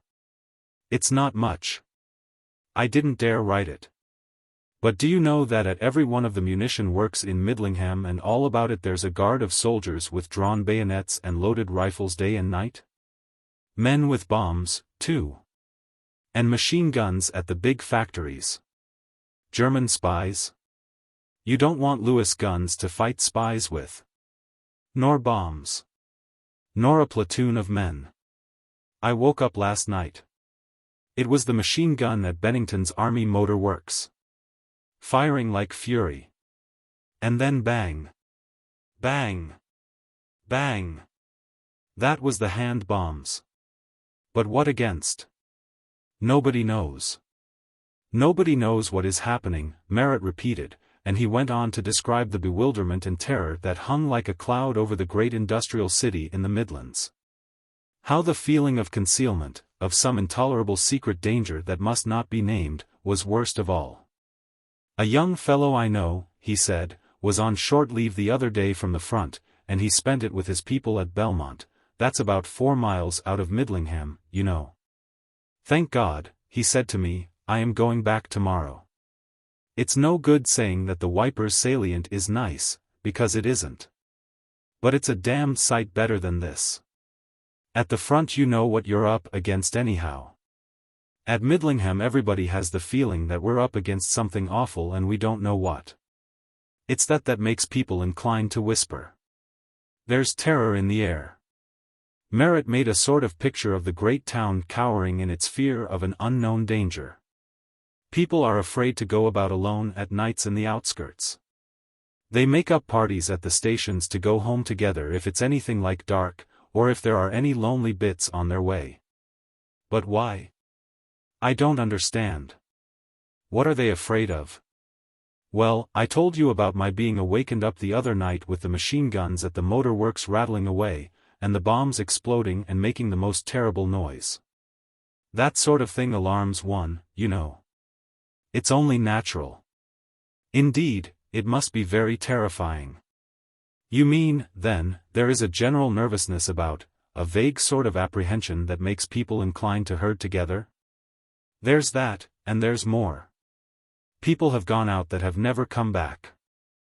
There were a couple of men in the train to Holme, arguing about the quickest way to get to North End, a sort of outlying part of Holme where they both lived. They argued all the way out of Midlingham, one saying that the high road was the quickest though it was the longest way. 'It's the quickest going because it's the cleanest going,' he said. The other chap fancied a shortcut across the fields, by the canal. 'It's half the distance,' he kept on. 'Yes, if you don't lose your way,' said the other.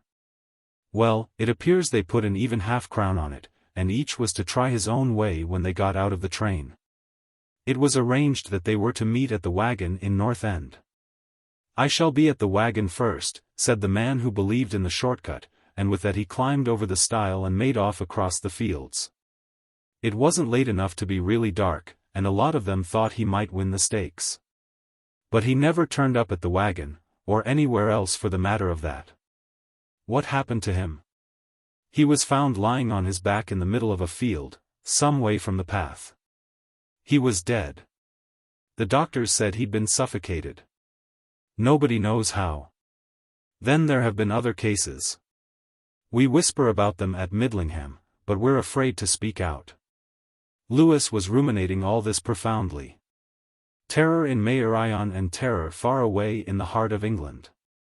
But at Midlingham, so far as he could gather from these stories of soldiers on guard, of crackling machine guns, it was a case of an organized attack on the munitioning of the army. He felt that he did not know enough to warrant his deciding that the terror of Machen and of Stratfordshire were one. Then Merritt began again. There's a queer story going about, when the doors shut and the curtains drawn, that is, as to a place right out in the country over the other side of Midlingham. On the opposite side to Dunwich. They've built one of the new factories out there, a great red brick town of sheds they tell me it is, with a tremendous chimney. It's not been finished more than a month or 6 weeks. They plumped it down right in the middle of the fields, by the line, and they're building huts for the workers as fast as they can, but up to the present the men are billeted all about. Up and down the line. About 200 yards from this place there's an old footpath, leading from the station and the main road up to a small hamlet on the hillside. Part of the way this path goes by a pretty large wood, most of it thick undergrowth. I should think there must be 20 acres of wood, more or less. As it happens, I used this path once long ago. And I can tell you it's a black place of nights. A man had to go this way one night. He got along all right till he came to the wood. And then he said his heart dropped out of his body. It was awful to hear the noises in that wood. Thousands of men were in it, he swears that. It was full of rustling, and pattering of feet trying to go dainty, and the crack of dead boughs lying on the ground as someone trod on them, and swishing of the grass.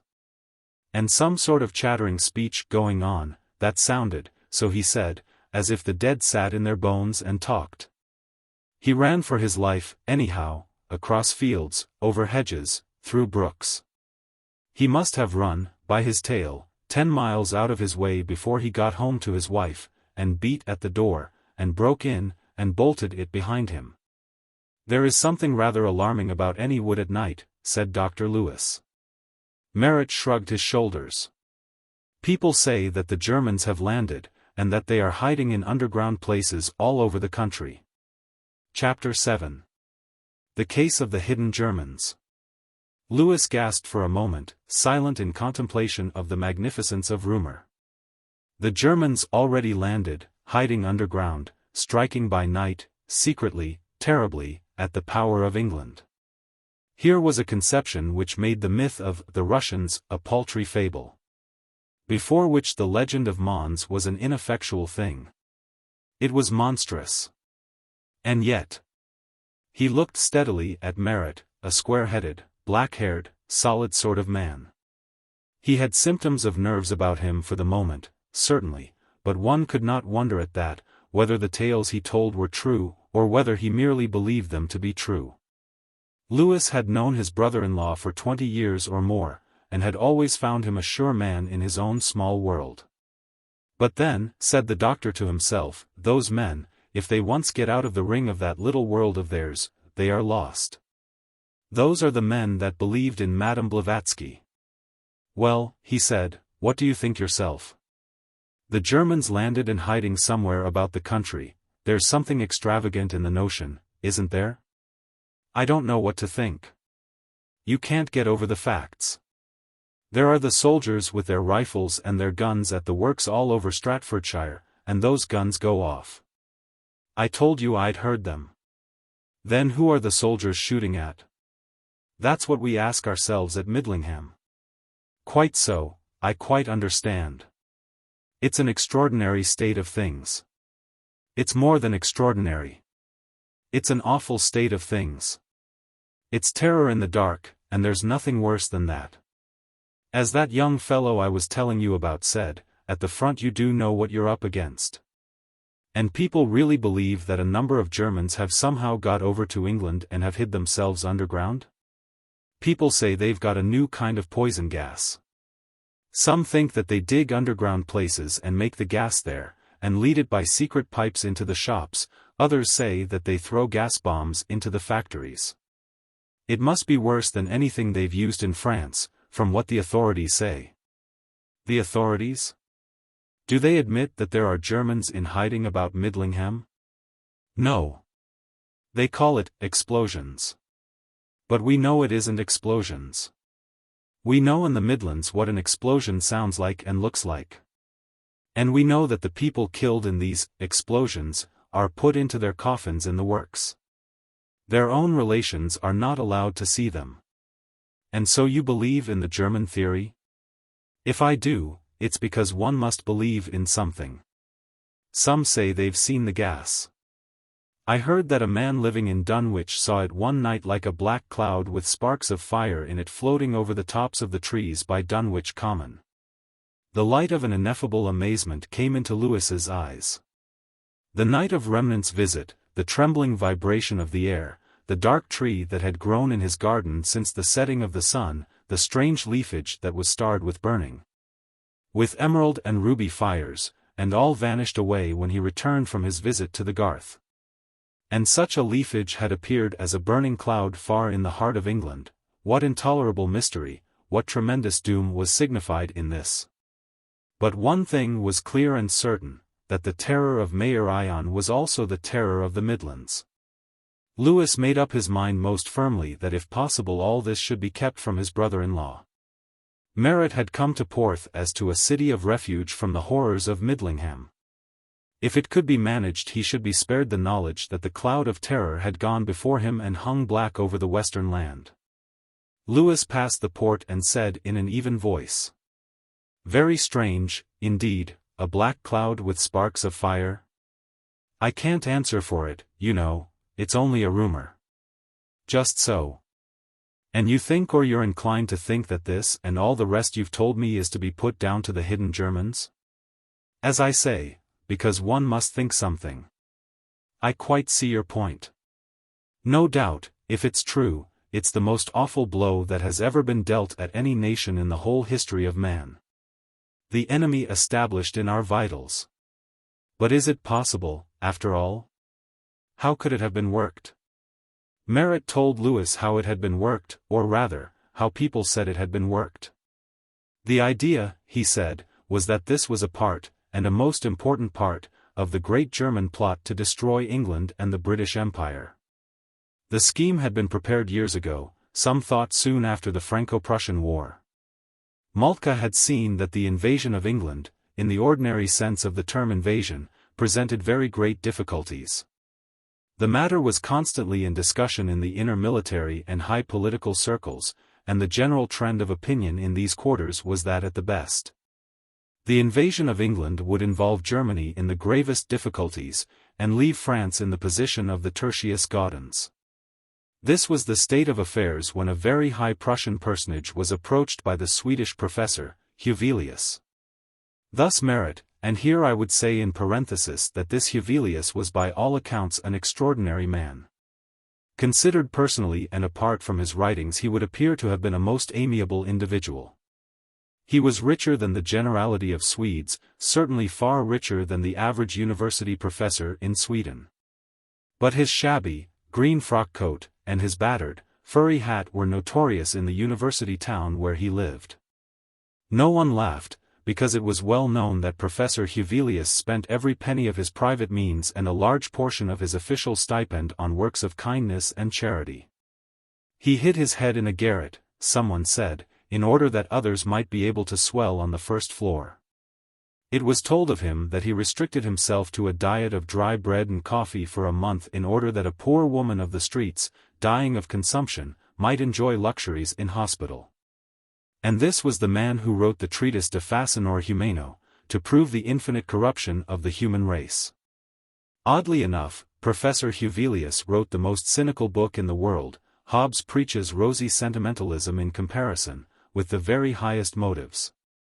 He held that a very large part of human misery, misadventure, and sorrow was due to the false convention that the heart of man was naturally and in the main well-disposed and kindly, if not exactly righteous. Murderers, thieves, assassins, violators, and all the host of the abominable, he says in one passage, are created by the false pretense and foolish credence of human virtue. A lion in a cage is a fierce beast, indeed, but what will he be if we declare him to be a lamb and open the doors of his den? Who will be guilty of the deaths of the men, women and children whom he will surely devour, save those who unlocked the cage? And he goes on to show that kings and the rulers of the peoples could decrease the sum of human misery to a vast extent by acting on the doctrine of human wickedness. War, he declares, which is one of the worst of evils, will always continue to exist. But a wise king will desire a brief war rather than a lengthy one, a short evil rather than a long evil. And this not from the benignity of his heart towards his enemies, for we have seen that the human heart is naturally malignant, but because he desires to conquer, and to conquer easily. Without a great expenditure of men or of treasure, knowing that if he can accomplish this feat his people will love him and his crown will be secure. So he will wage brief victorious wars, and not only spare his own nation, but the nation of the enemy, since in a short war the loss is less on both sides than in a long war. And so from evil will come good. And how, asks Hevelius, are such wars to be waged? The wise prince, he replies, will begin by assuming the enemy to be infinitely corruptible and infinitely stupid, since stupidity and corruption are the chief characteristics of man. So the prince will make himself friends in the very councils of his enemy, and also amongst the populace, bribing the wealthy by proffering to them the opportunity of still greater wealth, and winning the poor by swelling words. For, contrary to the common opinion, it is the wealthy who are greedy of wealth, while the populace are to be gained by talking to them about liberty, their unknown God.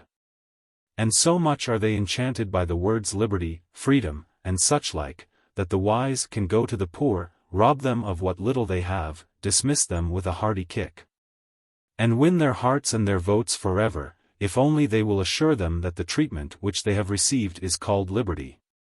Guided by these principles, says Hevelius, the wise prince will entrench himself in the country that he desires to conquer. Nay, with but little trouble, he may actually and literally throw his garrisons into the heart of the enemy country before war has begun. This is a long and tiresome parenthesis. But it is necessary as explaining the long tale which Merritt told his brother-in-law, he having received it from some magnate of the Midlands, who had travelled in Germany. It is probable that the story was suggested in the first place by the passage from Hevelius which I have just quoted. Merritt knew nothing of the real Hevelius, who was all but a saint. He thought of the Swedish professor as a monster of iniquity, worse, as he said, than Nietzsche, meaning, no doubt, Nietzsche. So he told the story of how Hevelius had sold his plan to the Germans. A plan for filling England with German soldiers. Land was to be bought in certain suitable and well-considered places, Englishmen were to be bought as the apparent owners of such land, and secret excavations were to be made, till the country was literally undermined. A subterranean Germany, in fact, was to be dug under selected districts of England.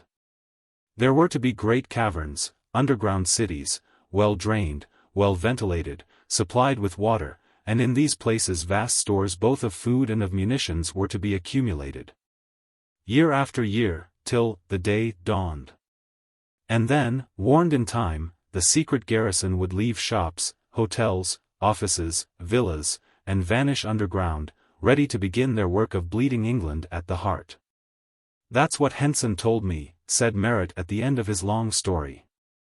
Henson, head of the Buckley Iron and Steel Syndicate. He has been a lot in Germany. Well, said Lewis, of course, it may be so.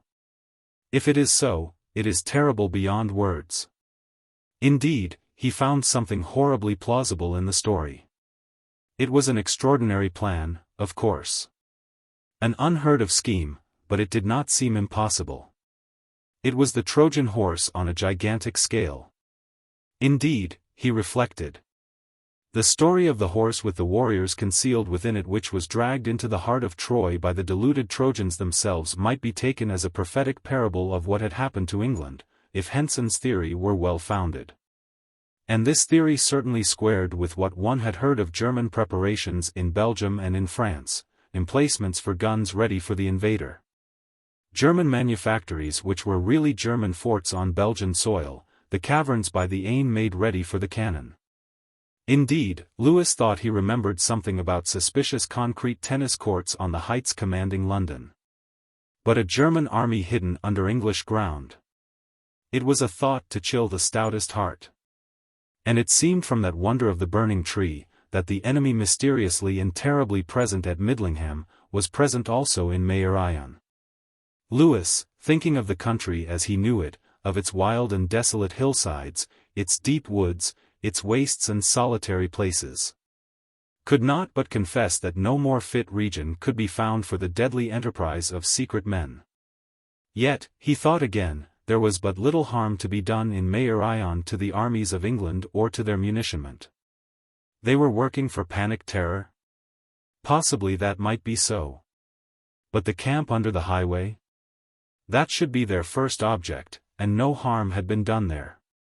Lewis did not know that since the panic of the horses men had died terribly in that camp. That it was now a fortified place, with a deep, broad trench, a thick tangle of savage barbed wire about it, and a machine gun planted at each corner. Chapter 8. What Mr. Merritt found. Mr. Merritt began to pick up his health and spirits a good deal. For the first morning or two of his stay at the doctor's he contented himself with a very comfortable deck chair close to the house, where he sat under the shade of an old mulberry tree beside his wife and watched the bright sunshine on the green lawns, on the creamy crests of the waves, on the headlands of that glorious coast, purple even from afar with the imperial glow of the heather, on the white farmhouses gleaming in the sunlight, high over the sea, far from any turmoil, from any troubling of men. The sun was hot, but the wind breathed all the while gently, incessantly, from the east, and Merritt, who had come to this quiet place, not only from dismay, but from the stifling and oily airs of the smoky Midland town, said that that east wind, pure and clear and like well water from the rock, was new life to him. He ate a capital dinner, at the end of his first day at Porth, and took rosy views. As to what they had been talking about the night before, he said to Lewis, no doubt there must be trouble of some sort, and perhaps bad trouble, still, Kitchener would soon put it all right.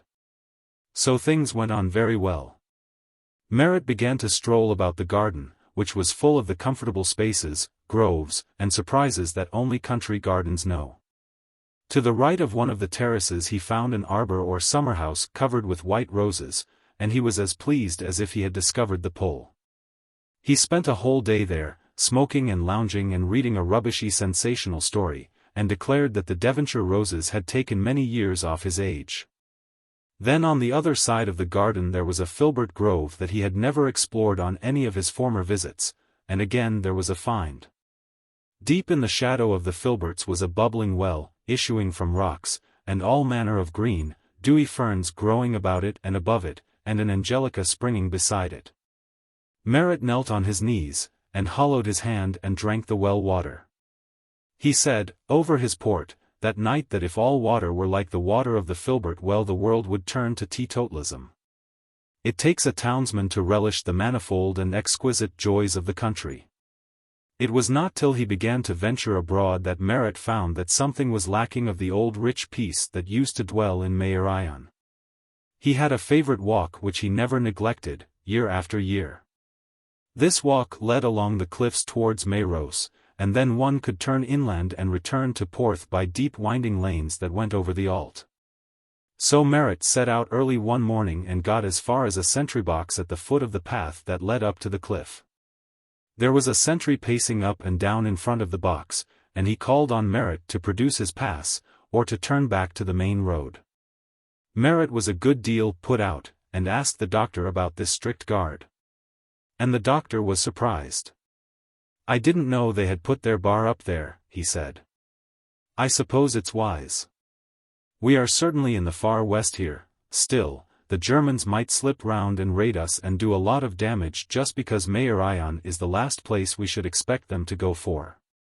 But there are no fortifications, surely, on the cliff? Oh, no, I never heard of anything of the kind there. Well, what's the point of forbidding the public to go on the cliff, then? I can quite understand putting a sentry on the top to keep a lookout for the enemy. What I don't understand is a sentry at the bottom who can't keep a lookout for anything, as he can't see the sea. And why warn the public off the cliffs? I couldn't facilitate a German landing by standing on Pengareg, even if I wanted to. It is curious, the doctor agreed. Some military reasons, I suppose. He let the matter drop, perhaps because the matter did not affect him. People who live in the country all the year round, country doctors certainly, are little given to desultory walking in search of the picturesque. Lewis had no suspicion that sentries whose object was equally obscure were being dotted all over the country. There was a sentry, for example, by the quarry at Lanfihangel, where the dead woman and the dead sheep had been found some weeks before. The path by the quarry was used a good deal, and its closing would have inconvenienced the people of the neighborhood very considerably. But the sentry had his box by the side of the track and had his orders to keep everybody strictly to the path, as if the quarry were a secret fort. It was not known till a month or two ago that one of these sentries was himself a victim of the terror. The men on duty at this place were given certain very strict orders, which from the nature of the case, must have seemed to them unreasonable. For old soldiers, orders are orders. But here was a young bank clerk, scarcely in training for a couple of months, who had not begun to appreciate the necessity of hard, literal obedience to an order which seemed to him meaningless. He found himself on a remote and lonely hillside, he had not the faintest notion that his every movement was watched, and he disobeyed a certain instruction that had been given him. The post was found deserted by the relief, the sentry's dead body was found at the bottom of the quarry. This by the way, but Mr. Merritt discovered again and again that things happened to hamper his walks and his wanderings. 2 or 3 miles from Porth there is a great marsh made by the Afon River before it falls into the sea, and here Merritt had been accustomed to botanize mildly.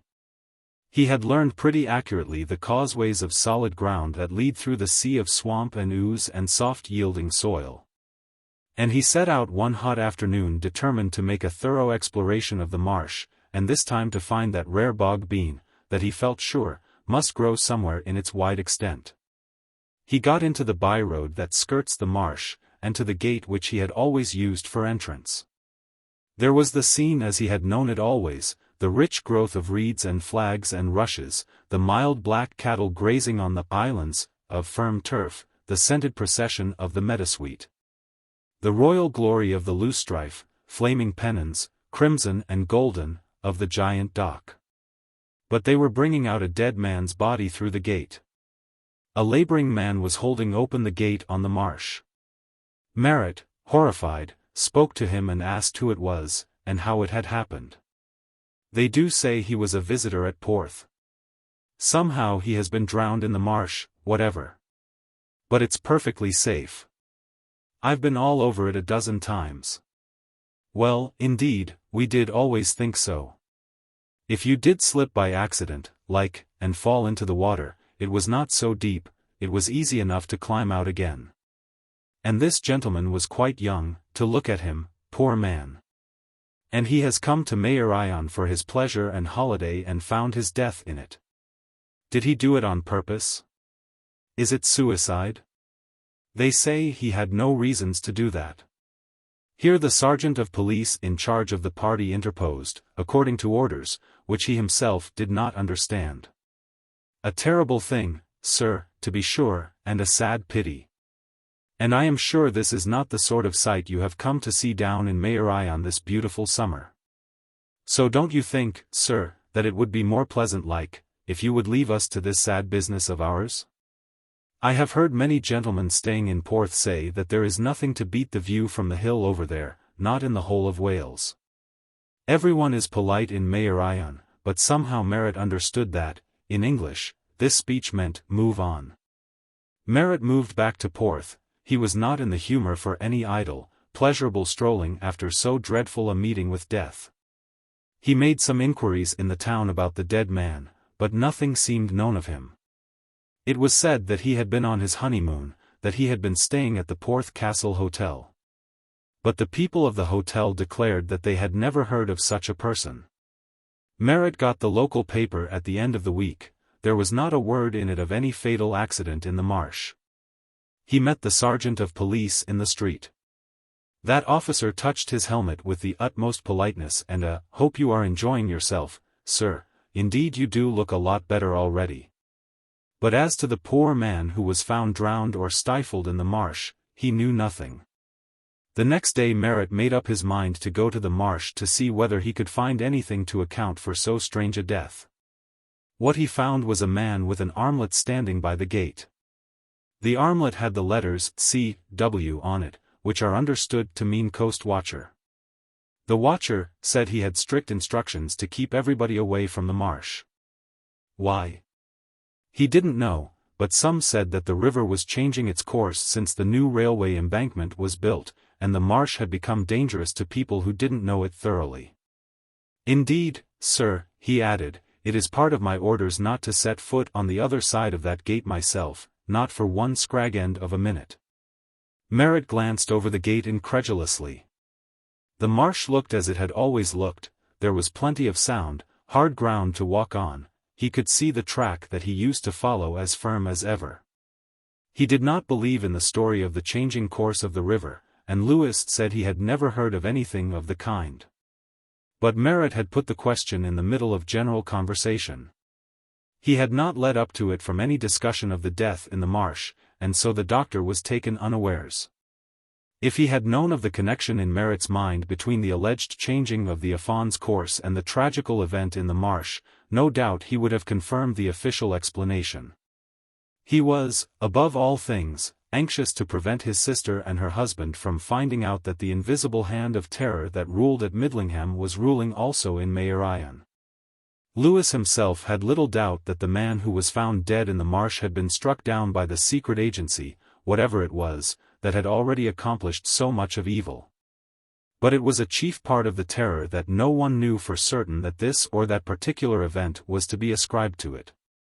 People do occasionally fall over cliffs through their own carelessness, and as the case of Garcia, the Spanish sailor, showed. Cottagers and their wives and children are now and then the victims of savage and purposeless violence. Lewis had never wandered about the marsh himself. But Remnant had pottered round it and about it, and declared that the man who met his death there, his name was never known. In Porth at all events, must either have committed suicide by deliberately lying prone in the ooze and stifling himself, or else must have been held down in it. There were no details available, so it was clear that the authorities had classified this death with the others. Still, the man might have committed suicide, or he might have had a sudden seizure and fallen in the slimy water face downwards. And so on. It was possible to believe that case A or B or C was in the category of ordinary accidents or ordinary crimes. But it was not possible to believe that A and B and C were all in that category. And thus it was to the end, and thus it is now. We know that the terror reigned, and how it reigned, but there were many dreadful events ascribed to its rule about which there must always be room for doubt. For example, there was the case of the Mary and the rowing boat which came to grief in so strange a manner, almost under Merritt's eyes. In my opinion he was quite wrong in associating the sorry fate of the boat and her occupants with a system of signaling by flashlights which he detected or thought that he detected on the afternoon in which the Mary and was capsized. I believe his signaling theory to be all nonsense, in spite of the naturalized German governess who was lodging with her employers in the suspected house. But, on the other hand, there is no doubt in my own mind that the boat was overturned and those in it drowned by the work of the terror. Chapter 9. The Light on the Water. Let it be noted carefully that so far Merritt had not the slightest suspicion that the terror of Midlingham was quick over Machen. Lewis had watched and shepherded him carefully. He had let out no suspicion of what had happened in Machen, and before taking his brother-in-law to the club he had passed round a hint among the members. He did not tell the truth about Midlingham, and here again is a point of interest, that as the terror deepened the general public cooperated voluntarily, and, one would say, almost subconsciously, with the authorities in concealing what they knew from one another, but he gave out a desirable portion of the truth, that his brother-in-law was nervy, not by any means up to the mark. and that it was therefore desirable that he should be spared the knowledge of the intolerable and tragic mysteries which were being enacted all about them. "He knows about that poor fellow who was found in the marsh," said Lewis, "and he has a kind of vague suspicion that there is something out of the common about the case, but no more than that." "A clear case of suggested, or rather commanded suicide," said Remnant. "I regard it as a strong confirmation of my theory." "Perhaps so," said the doctor, dreading lest he might have to hear about the Zire all over again. "But please don't let anything out to him. I want him to get built up thoroughly before he goes back to Midlingham." Then, on the other hand, Merritt was as still as death about the doings of the Midlands. He hated to think of them, much more to speak of them, and thus, as I say, he and the men at the Porth Club kept their secrets from one another. And thus, from the beginning to the end of the terror, the links were not drawn together. In many cases, no doubt, A and B met every day and talked familiarly, it may be confidentially, on other matters of all sorts, each having in his possession half of the truth, which he concealed from the other. So the two halves were never put together to make a whole. Merritt, as the doctor guessed, had a kind of uneasy feeling, it scarcely amounted to a suspicion, as to the business of the marsh. Chiefly because he thought the official talk about the railway embankment and the course of the river rank nonsense. But finding that nothing more happened, he let the matter drop from his mind, and settled himself down to enjoy his holiday. He found to his delight that there were no sentries or watchers to hinder him from the approach to Larnac Bay, a delicious cove. A place where the ash grove and the green meadow and the glistening bracken sloped gently down to red rocks and firm yellow sands. Merritt remembered a rock that formed a comfortable seat, and here he established himself of a golden afternoon, and gazed at the blue of the sea and the crimson bastions and bays of the coast as it bent inward to Sarno and swept out again southward to the odd-shaped promontory called the Dragon's Head. Merritt gazed on, amused by the antics of the porpoises who were tumbling and splashing and gambling a little way out at sea. Charmed by the pure and radiant air that was so different from the oily smoke that often stood for heaven at Midlingham, and charmed, too, by the white farmhouses dotted here and there on the heights of the curving coast. Then he noticed a little rowboat at about 200 yards from the shore. There were 2 or 3 people aboard, he could not quite make out how many, and they seemed to be doing something with a line. They were no doubt fishing, and Merritt, who disliked fish, wondered how people could spoil such an afternoon, such a sea, such pellucid and radiant air by trying to catch white, flabby, offensive, evil-smelling creatures that would be excessively nasty when cooked.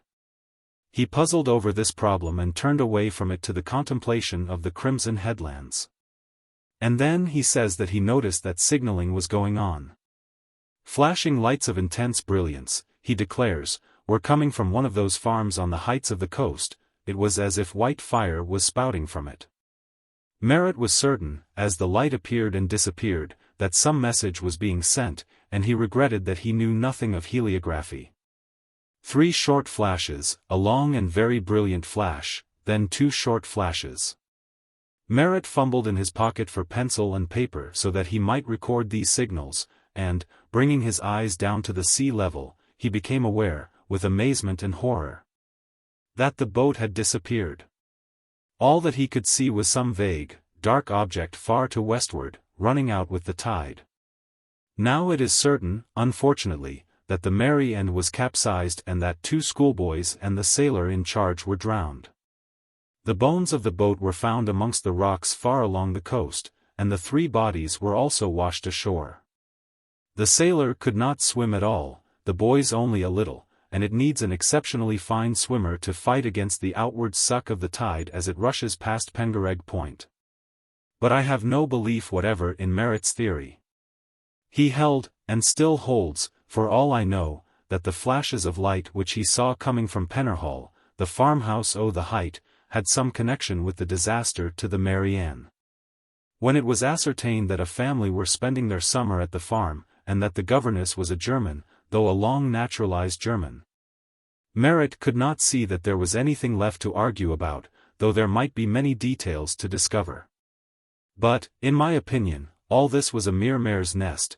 The flashes of brilliant light were caused, no doubt, by the sun lighting up one window of the farmhouse after the other. Still, Merritt was convinced from the very first, even before the damning circumstance of the German governess was brought to light. And on the evening of the disaster, as Lewis and he sat together after dinner, he was endeavoring to put what he called the common sense of the matter to the doctor. "If you hear a shot," said Merritt, "and you see a man fall, you know pretty well what killed him." There was a flutter of wild wings in the room. A great moth beat to and fro and dashed itself madly against the ceiling, the walls, the glass bookcase. Then a sputtering sound, a momentary dimming of the lamp. The moth had succeeded in its mysterious quest. "Can you tell me," said Lewis as if he were answering Merritt, "why moths rush into the flame?" Lewis had put his question as to the strange habits of the common moth to Merritt with the deliberate intent of closing the debate on death by heliograph. The query was suggested, of course, by the incident of the moth in the lamp, and Lewis thought that he had said, "Oh, shut up," in a somewhat elegant manner. And, in fact, Merritt looked dignified, remained silent, and helped himself to port. That was the end that the doctor had desired. He had no doubt in his own mind that the affair of the Mary Ann was but one more item in the long account of horrors that grew larger almost with every day. And he was in no humor to listen to wild and futile theories as to the manner in which the disaster had been accomplished. Here was a proof that the terror that was upon them was mighty not only on the land but on the waters. For Lewis could not see that the boat could have been attacked by any ordinary means of destruction. From Merritt's story, it must have been in shallow water.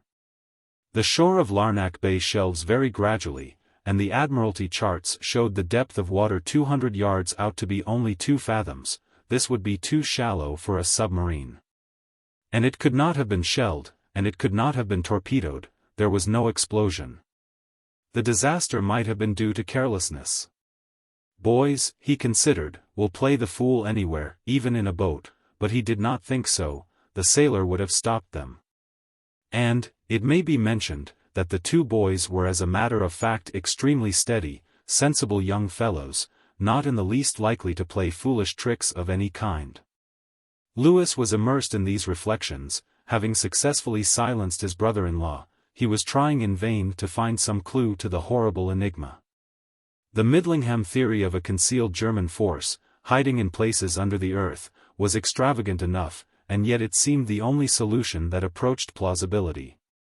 But then again, even a subterranean German host would hardly account for this wreckage of a boat, floating on a calm sea. And then what of the tree with the burning in it that had appeared in the garden there a few weeks ago, and the cloud with a burning in it that had shone over the trees of the Midland village? I think I have already written something of the probable emotions of the mathematician confronted suddenly with an undoubted 2-sided triangle. I said, if I remember, that he would be forced, in decency, to go mad, and I believe that Lewis was very near to this point. He felt himself confronted with an intolerable problem that most instantly demanded solution, and yet, with the same breath, as it were, denied the possibility of there being any solution. People were being killed in an inscrutable manner by some inscrutable means, day after day, and one asked why, and how, and there seemed no answer. In the Midlands, where every kind of munitionment was manufactured, the explanation of German agency was plausible. And even if the subterranean notion was to be rejected as savoring altogether too much of the fairy tale, or rather of the sensational romance, yet it was possible that the backbone of the theory was true. The Germans might have planted their agents in some way or another in the midst of our factories. But here in Machen, what serious effect could be produced by the casual and indiscriminate slaughter of a couple of schoolboys in a boat, of a harmless holidaymaker in a marsh? The creation of an atmosphere of terror and dismay? It was possible, of course, but it hardly seemed tolerable, in spite of the enormities of Louvain and of the Lusitania. Into these meditations, and into the still dignified silence of Merritt broke the rap on the door of Lewis's man. And those words which harass the ease of the country doctor when he tries to take any ease: "You're wanted in the surgery, if you please, sir." Lewis bustled out, and appeared no more that night. The doctor had been summoned to a little hamlet on the outskirts of Porth, separated from it by half a mile or 3/4 of road. One dignifies, indeed, this settlement without a name in calling it a hamlet. It was a mere row of 4 cottages, built about 100 years ago for the accommodation of the workers in a quarry long since disused. In one of these cottages the doctor found a father and mother weeping and crying out to Dr. Bach, and 2 frightened children, and one little body, still and dead. It was the youngest of the 3, little Johnny, and he was dead. The doctor found that the child had been asphyxiated. He felt the clothes, they were dry, it was not a case of drowning. He looked at the neck, there was no mark of strangling. He asked the father how it had happened, and father and mother, weeping most lamentably, declared they had no knowledge of how their child had been killed, unless it was the people that had done it. The Celtic fairies are still malignant. Lewis asked what had happened that evening. Where had the child been? Was he with his brother and sister? Don't they know anything about it? Reduced into some sort of order from its original piteous confusion, this is the story that the doctor gathered. All 3 children had been well and happy through the day. They had walked in with the mother, Mrs. Roberts, to Porth on a marketing expedition in the afternoon. They had returned to the cottage, had had their tea, and afterwards played about on the road in front of the house. John Roberts had come home somewhat late from his work, and it was after dusk when the family sat down to supper. Supper over, the 3 children went out again to play with other children from the cottage next door, Mrs. Roberts telling them that they might have half an hour before going to bed. The 2 mothers came to the cottage gates at the same moment and called out to their children to come along and be quick about it. The 2 small families had been playing on the strip of turf across the road, just by the stile into the fields. The children ran across the road, all of them except Johnny Roberts. His brother Willie said that just as their mother called them he heard Johnny cry out, "Oh, what is that beautiful shiny thing over the stile?" Chapter 10. The Child and the Moth. The little Robertses ran across the road, up the path, and into the lighted room. Then they noticed that Johnny had not followed them. Mrs. Roberts was doing something in the back kitchen, and Mr. Roberts had gone out to the shed to bring in some sticks for the next morning's fire. Mrs. Roberts heard the children run in and went on with her work. The children whispered to one another that Johnny would catch it when their mother came out of the back room and found him missing. But they expected he would run in through the open door any minute. But 6 or 7, perhaps 10, minutes passed, and there was no Johnny. Then the father and mother came into the kitchen together, and saw that their little boy was not there. They thought it was some small piece of mischief, that the 2 other children had hidden the boy somewhere in the room, in the big cupboard perhaps. "What have you done with him then?" said Mrs. Roberts. "Come out, you little rascal, directly in a minute."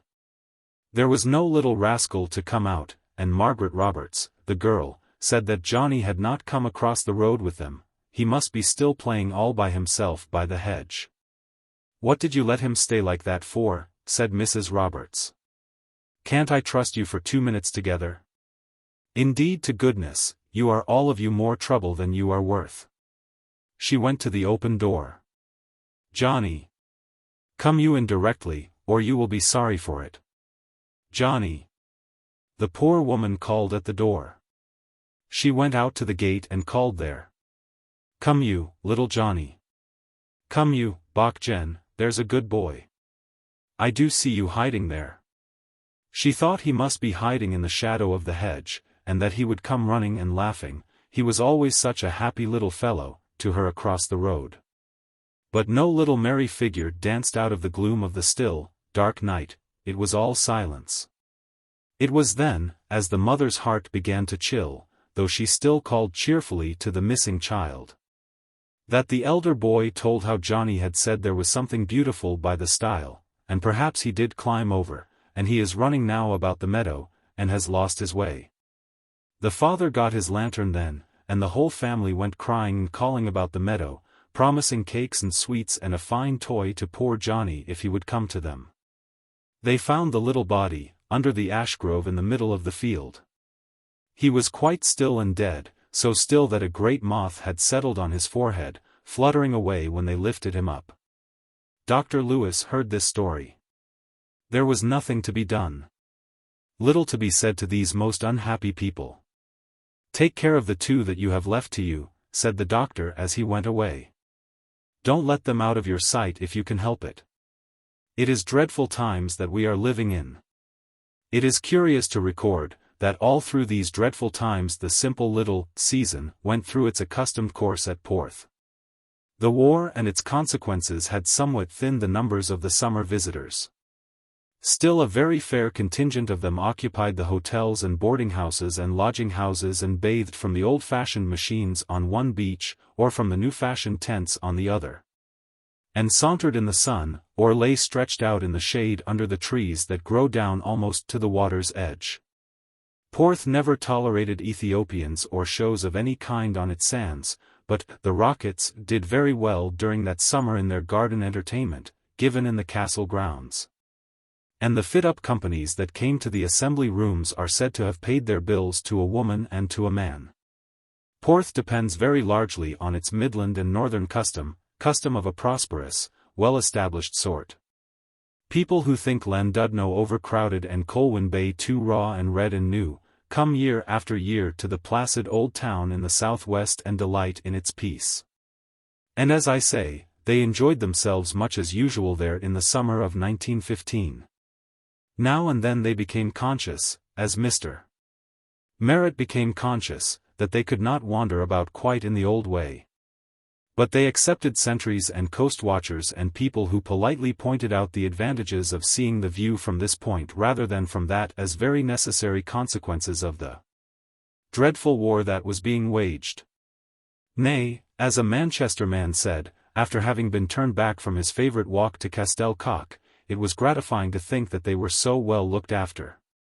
"So far as I can see," he added, "there's nothing to prevent a submarine from standing out there by Ynys Sant and landing half a dozen men in a collapsible boat in any of these little coves. And pretty fools we should look, shouldn't we, with our throats cut on the sands, or carried back to Germany in the submarine?" He tipped the coast watcher half a crown. "That's right, lad," he said, "you give us the tip." Now here was a strange thing.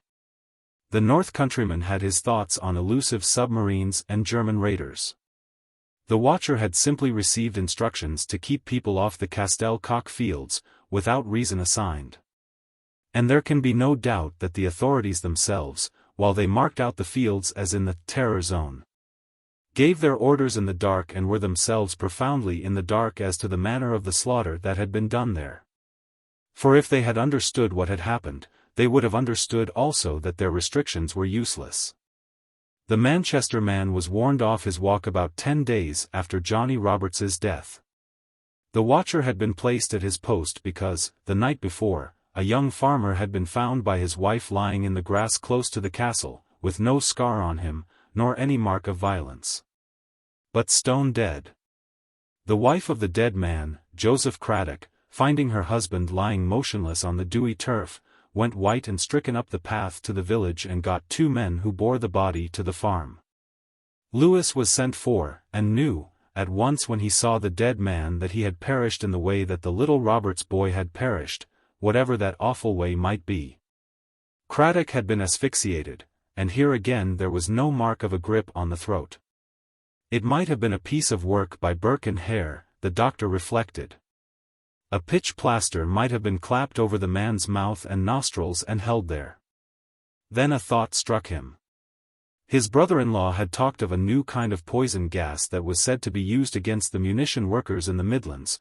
Was it possible that the deaths of the man and the boy were due to some such instrument? He applied his tests but could find no trace of any gas having been employed. Carbonic acid gas? A man could not be killed with that in the open air. To be fatal that required a confined space, such a position as the bottom of a huge vat or of a well. He did not know how Craddock had been killed, he confessed it to himself. He had been suffocated. That was all he could say. It seemed that the man had gone out at about 9:30 to look after some beasts. The field in which they were was about 5 minutes' walk from the house. He told his wife he would be back in a quarter of an hour or 20 minutes. He did not return, and when he had been gone for 3/4 of an hour Mrs. Craddock went out to look for him. She went into the field where the beasts were, and everything seemed all right, but there was no trace of Craddock. She called out, there was no answer. Now the meadow in which the cattle were pastured is high ground, a hedge divides it from the fields which fall gently down to the castle and the sea. Mrs. Craddock hardly seemed able to say why, having failed to find her husband among his beasts, she turned to the path which led to Castell Cock. She said at first that she had thought that one of the oxen might have broken through the hedge and strayed, and that Craddock had perhaps gone after it. And then, correcting herself, she said, there was that, and then there was something else that I could not make out at all. It seemed to me that the hedge did look different from usual.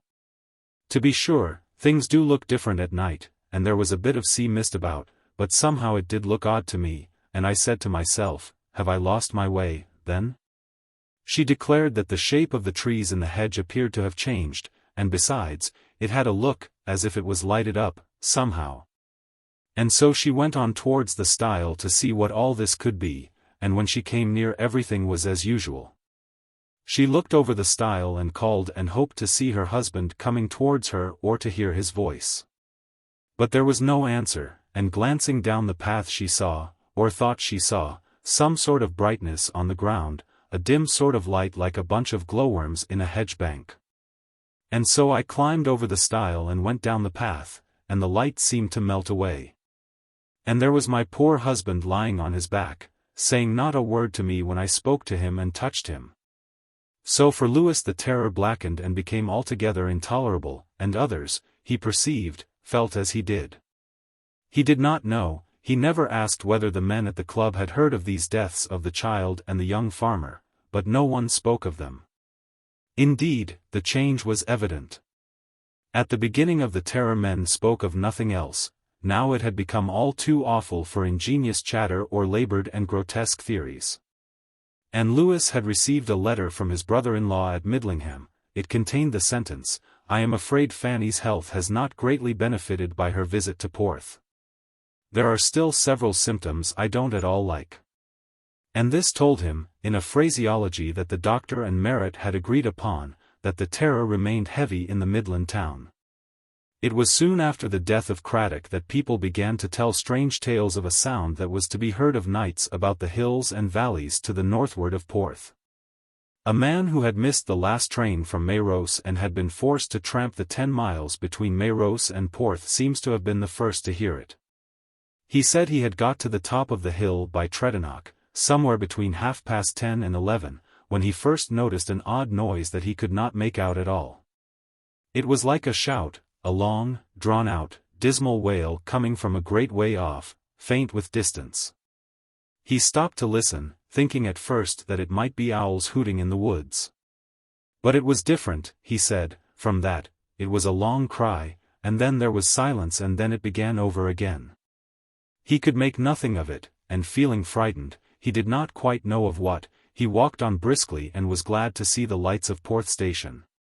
He told his wife of this dismal sound that night, and she told the neighbors, and most of them thought that it was all fancy, or drink, or the owls after all. But the night after, 2 or 3 people, who had been to some small merrymaking in a cottage just off the Mayrose road, heard the sound as they were going home, soon after 10. They, too, described it as a long, wailing cry, indescribably dismal in the stillness of the autumn night, like the ghost of a voice, said one. As if it came up from the bottom of the earth, said another. Chapter 11. At Treff Loyne Farm. Let it be remembered, again and again, that, all the while that the terror lasted, there was no common stock of information as to the dreadful things that were being done. The press had not said one word upon it, there was no criterion by which the mass of the people could separate fact from mere vague rumor. No test by which ordinary misadventure or disaster could be distinguished from the achievements of the secret and awful force that was at work. And so with every event of the passing day. A harmless commercial traveler might show himself in the course of his business in the tumble-down main street of Mayros and find himself regarded with looks of fear and suspicion as a possible worker of murder. While it is likely enough that the true agents of the terror went quite unnoticed. And since the real nature of all this mystery of death was unknown, it followed easily that the signs and warnings and omens of it were all the more unknown. Here was horror, there was horror. But there was no links to join one horror with another, no common basis of knowledge from which the connection between this horror and that horror might be inferred.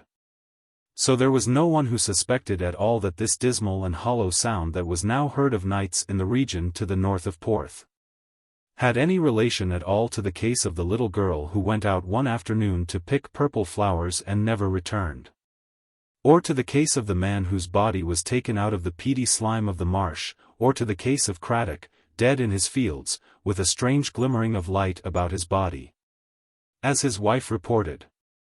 And it is a question as to how far the rumor of this melancholy, nocturnal summons got abroad at all. Lewis heard of it, as a country doctor hears of most things, driving up and down the lanes, but he heard of it without much interest, with no sense that it was in any sort of relation to the terror. Remnant had been given the story of the hollow and echoing voice of the darkness in a colored and picturesque form. He employed a Tredonoc man to work in his garden once a week. The gardener had not heard the summons himself, but he knew a man who had done so. Thomas Jenkins, Pentoppin, he did put his head out late last night to see what the weather was like, as he was cutting a field of corn the next day.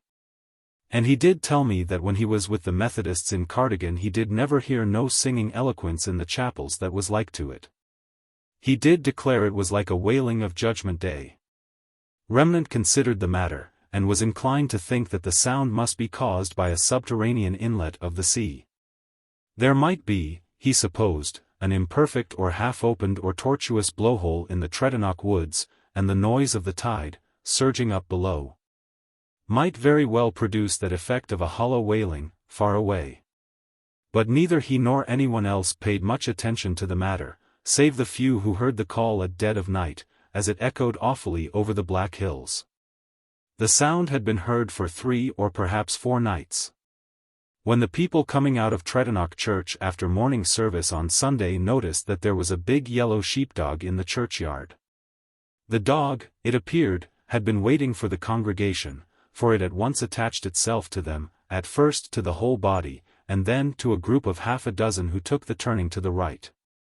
2 of these presently went off over the fields to their respective houses, and 4 strolled on in the leisurely Sunday morning manner of the country, and these the dog followed, keeping to heel all the time.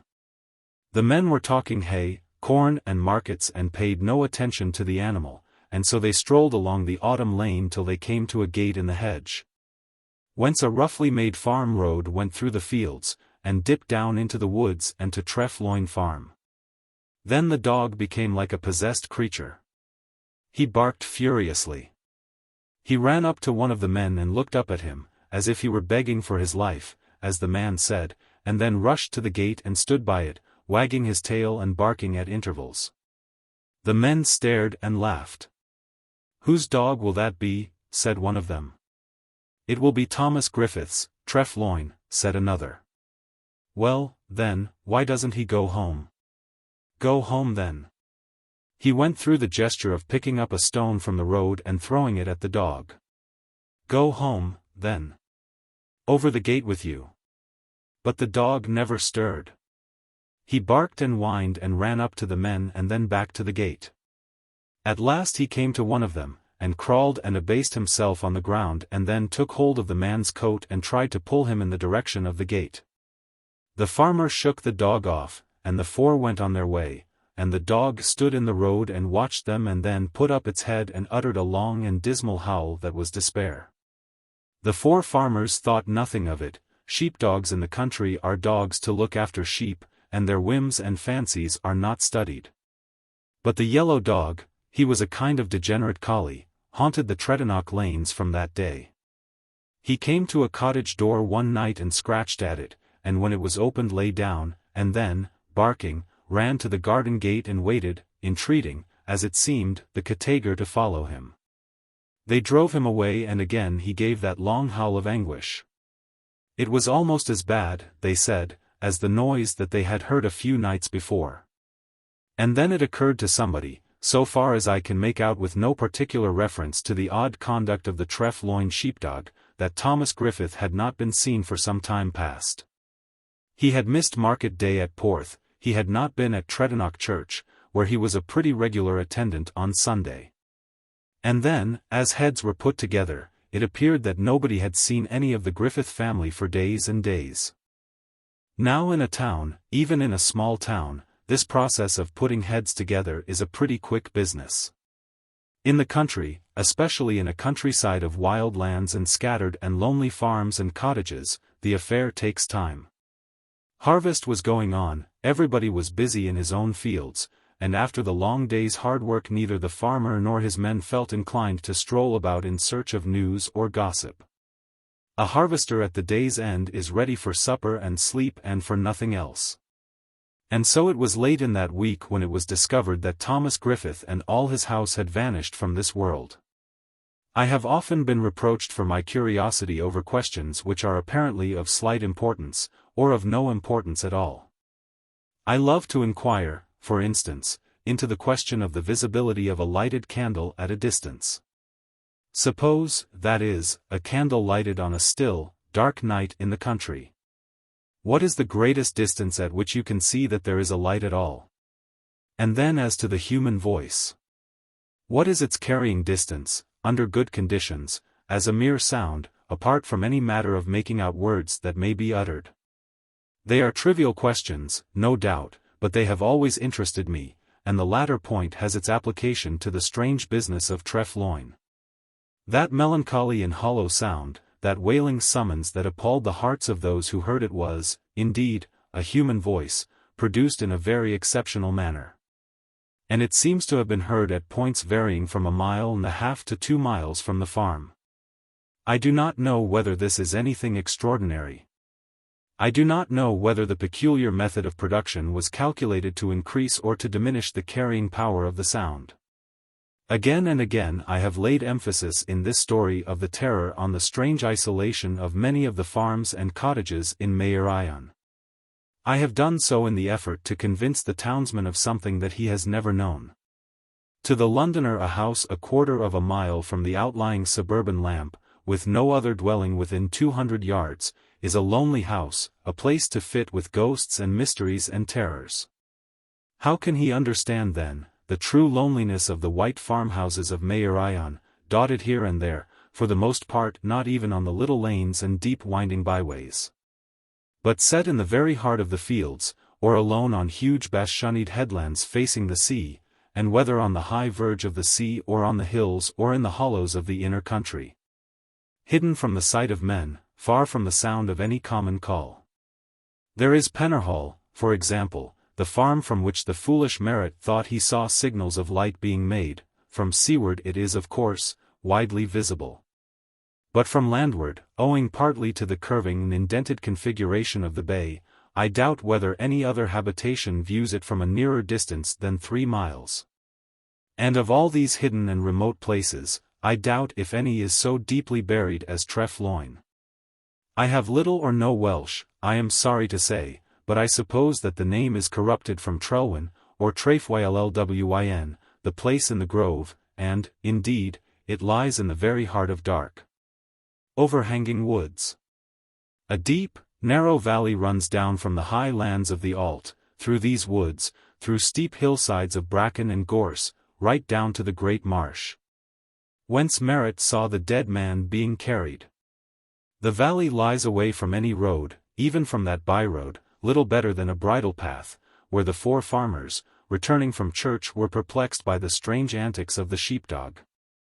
One cannot say that the valley is overlooked, even from a distance, for so narrow is it that the ash groves that rim it on either side seem to meet and shut it in. I, at all events, have never found any high place from which Treff Loyne is visible, though, looking down from the Alt, I have seen blue wood smoke rising from its hidden chimneys. Such was the place, then, to which one September afternoon a party went up to discover what had happened to Griffith and his family. There were half a dozen farmers, a couple of policemen, and 4 soldiers, carrying their arms. Those last had been lent by the officer commanding at the camp. Lewis, too, was of the party. He had heard by chance that no one knew what had become of Griffith and his family. And he was anxious about a young fellow, a painter, of his acquaintance, who had been lodging at Treff Loyne all the summer. They all met by the gate of Tredonock churchyard, and tramped solemnly along the narrow lane.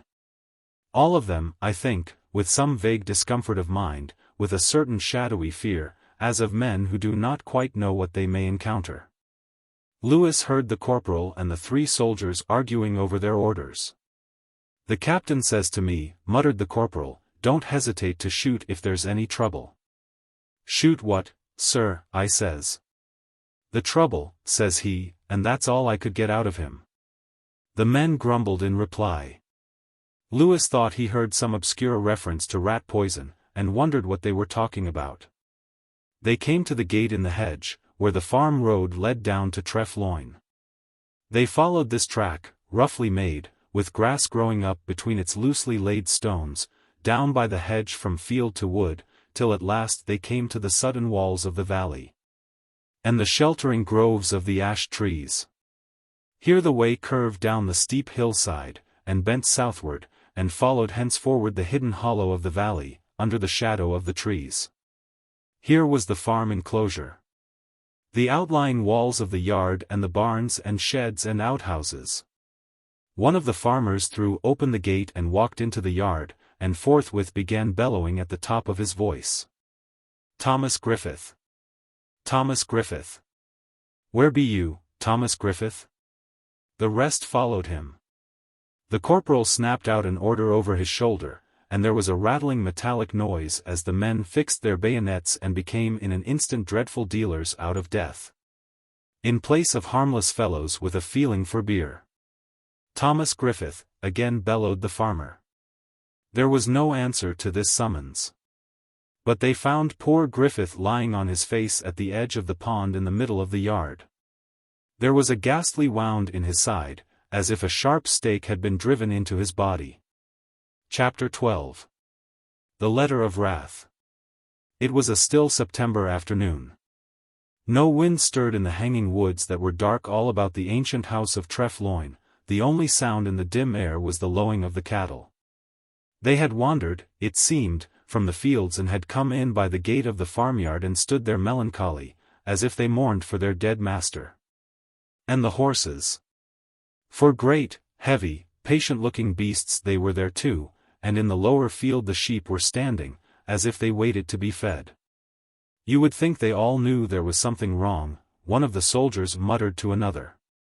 A pale sun showed for a moment and glittered on their bayonets. They were standing about the body of poor, dead Griffith, with a certain grimness growing on their faces and hardening there.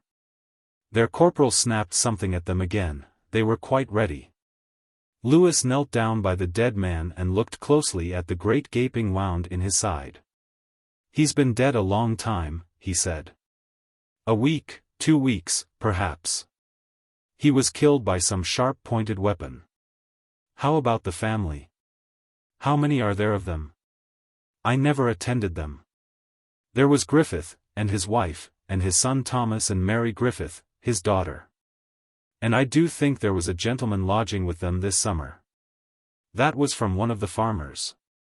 They all looked at one another, this party of rescue, who knew nothing of the danger that had smitten this house of quiet people. Nothing of the peril which had brought them to this pass of a farmyard with a dead man in it, and his beast standing patiently about him, as if they waited for the farmer to rise up and give them their food.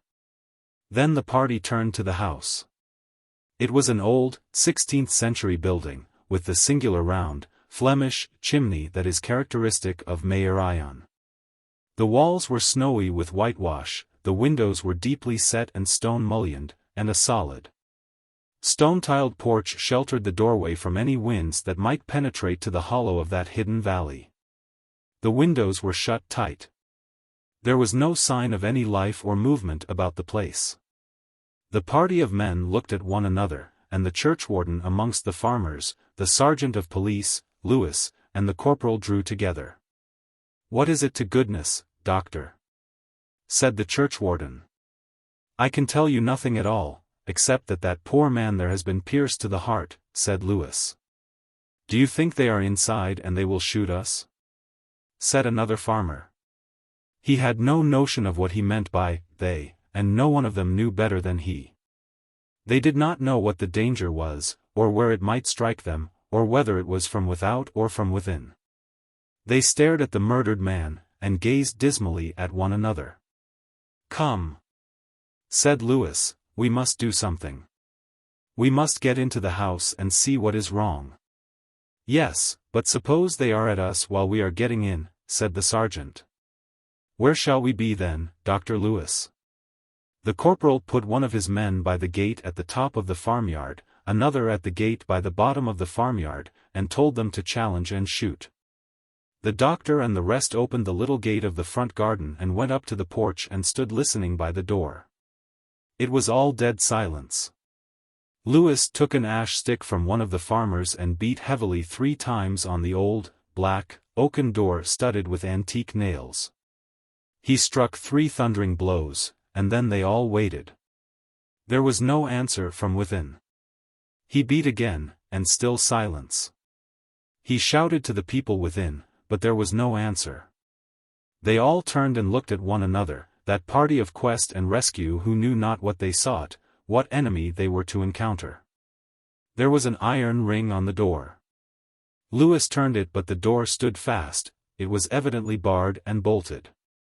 The sergeant of police called out to open, but again there was no answer. They consulted together. There was nothing for it but to blow the door open, and some one of them called in a loud voice to anybody that might be within to stand away from the door, or they would be killed. And at this very moment the yellow sheepdog came bounding up the yard from the woods and licked their hands and fawned on them and barked joyfully. "Indeed now," said one of the farmers. He did know that there was something amiss. "A pity it was, Thomas Williams, that we did not follow him when he implored us last Sunday." The corporal motioned the rest of the party back, and they stood looking fearfully about them at the entrance to the porch. The corporal disengaged his bayonet and shot into the keyhole, calling out once more before he fired. He shot and shot again. So heavy and firm was the ancient door, so stout its bolts and fastenings. At last he had to fire at the massive hinges, and then they all pushed together and the door lurched open and fell forward. The corporal raised his left hand and stepped back a few paces. He hailed his 2 men at the top and bottom of the farmyard. They were all right, they said. And so the party climbed and struggled over the fallen door into the passage, and into the kitchen of the farmhouse. Young Griffith was lying dead before the hearth, before a dead fire of white wood ashes. They went on towards the parlor, and in the doorway of the room was the body of the artist, Secretan, as if he had fallen in trying to get to the kitchen. Upstairs the 2 women, Mrs. Griffith and her daughter, a girl of 18, were lying together on the bed in the big bedroom, clasped in each other's arms. They went about the house, searched the pantries, the back kitchen and the cellars. There was no life in it. "Look," said Dr. Lewis, when they came back to the big kitchen, "look. It is as if they had been besieged. Do you see that piece of bacon, half gnawed through?" Then they found these pieces of bacon, cut from the sides on the kitchen wall, here and there about the house. There was no bread in the place, no milk, no water. "And," said one of the farmers, "they had the best water here in all Mayor Ion. The well is down there in the wood, it is most famous water. The old people did use to call it Finan Tylo. It was St. Tylo's well, they did say." "They must have died of thirst," said Lewis. "They have been dead for days and days." The group of men stood in the big kitchen and stared at one another, a dreadful perplexity in their eyes. The dead were all about them, within the house and without it. And it was in vain to ask why they had died thus. The old man had been killed with the piercing thrust of some sharp weapon, the rest had perished, it seemed probable, of thirst. But what possible enemy was this that besieged the farm and shut in its inhabitants? There was no answer. The sergeant of police spoke of getting a cart and taking the bodies into Porth, Ndr. Lewis went into the parlor that Secretan had used as a sitting room, intending to gather any possessions or effects of the dead artist that he might find there. Half a dozen portfolios were piled up in one corner, there were some books on a side table, a fishing rod and basket behind the door, that seemed all.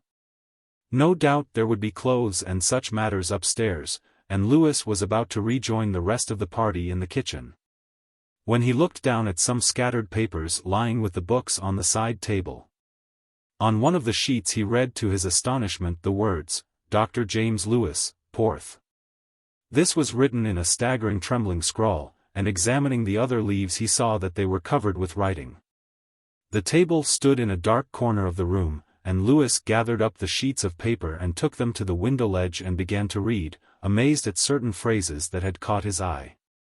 But the manuscript was in disorder, as if the dead man who had written it had not been equal to the task of gathering the leaves into their proper sequence. It was some time before the doctor had each page in its place. This was the statement that he read, with ever-growing wonder, while a couple of the farmers were harnessing one of the horses in the yard to a cart, and the others were bringing down the dead women. I do not think that I can last much longer.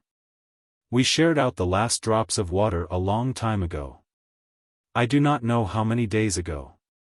We fall asleep and dream and walk about the house in our dreams, and I am often not sure whether I am awake or still dreaming, and so the days and nights are confused in my mind. I awoke not long ago, at least I suppose I awoke and found I was lying in the passage.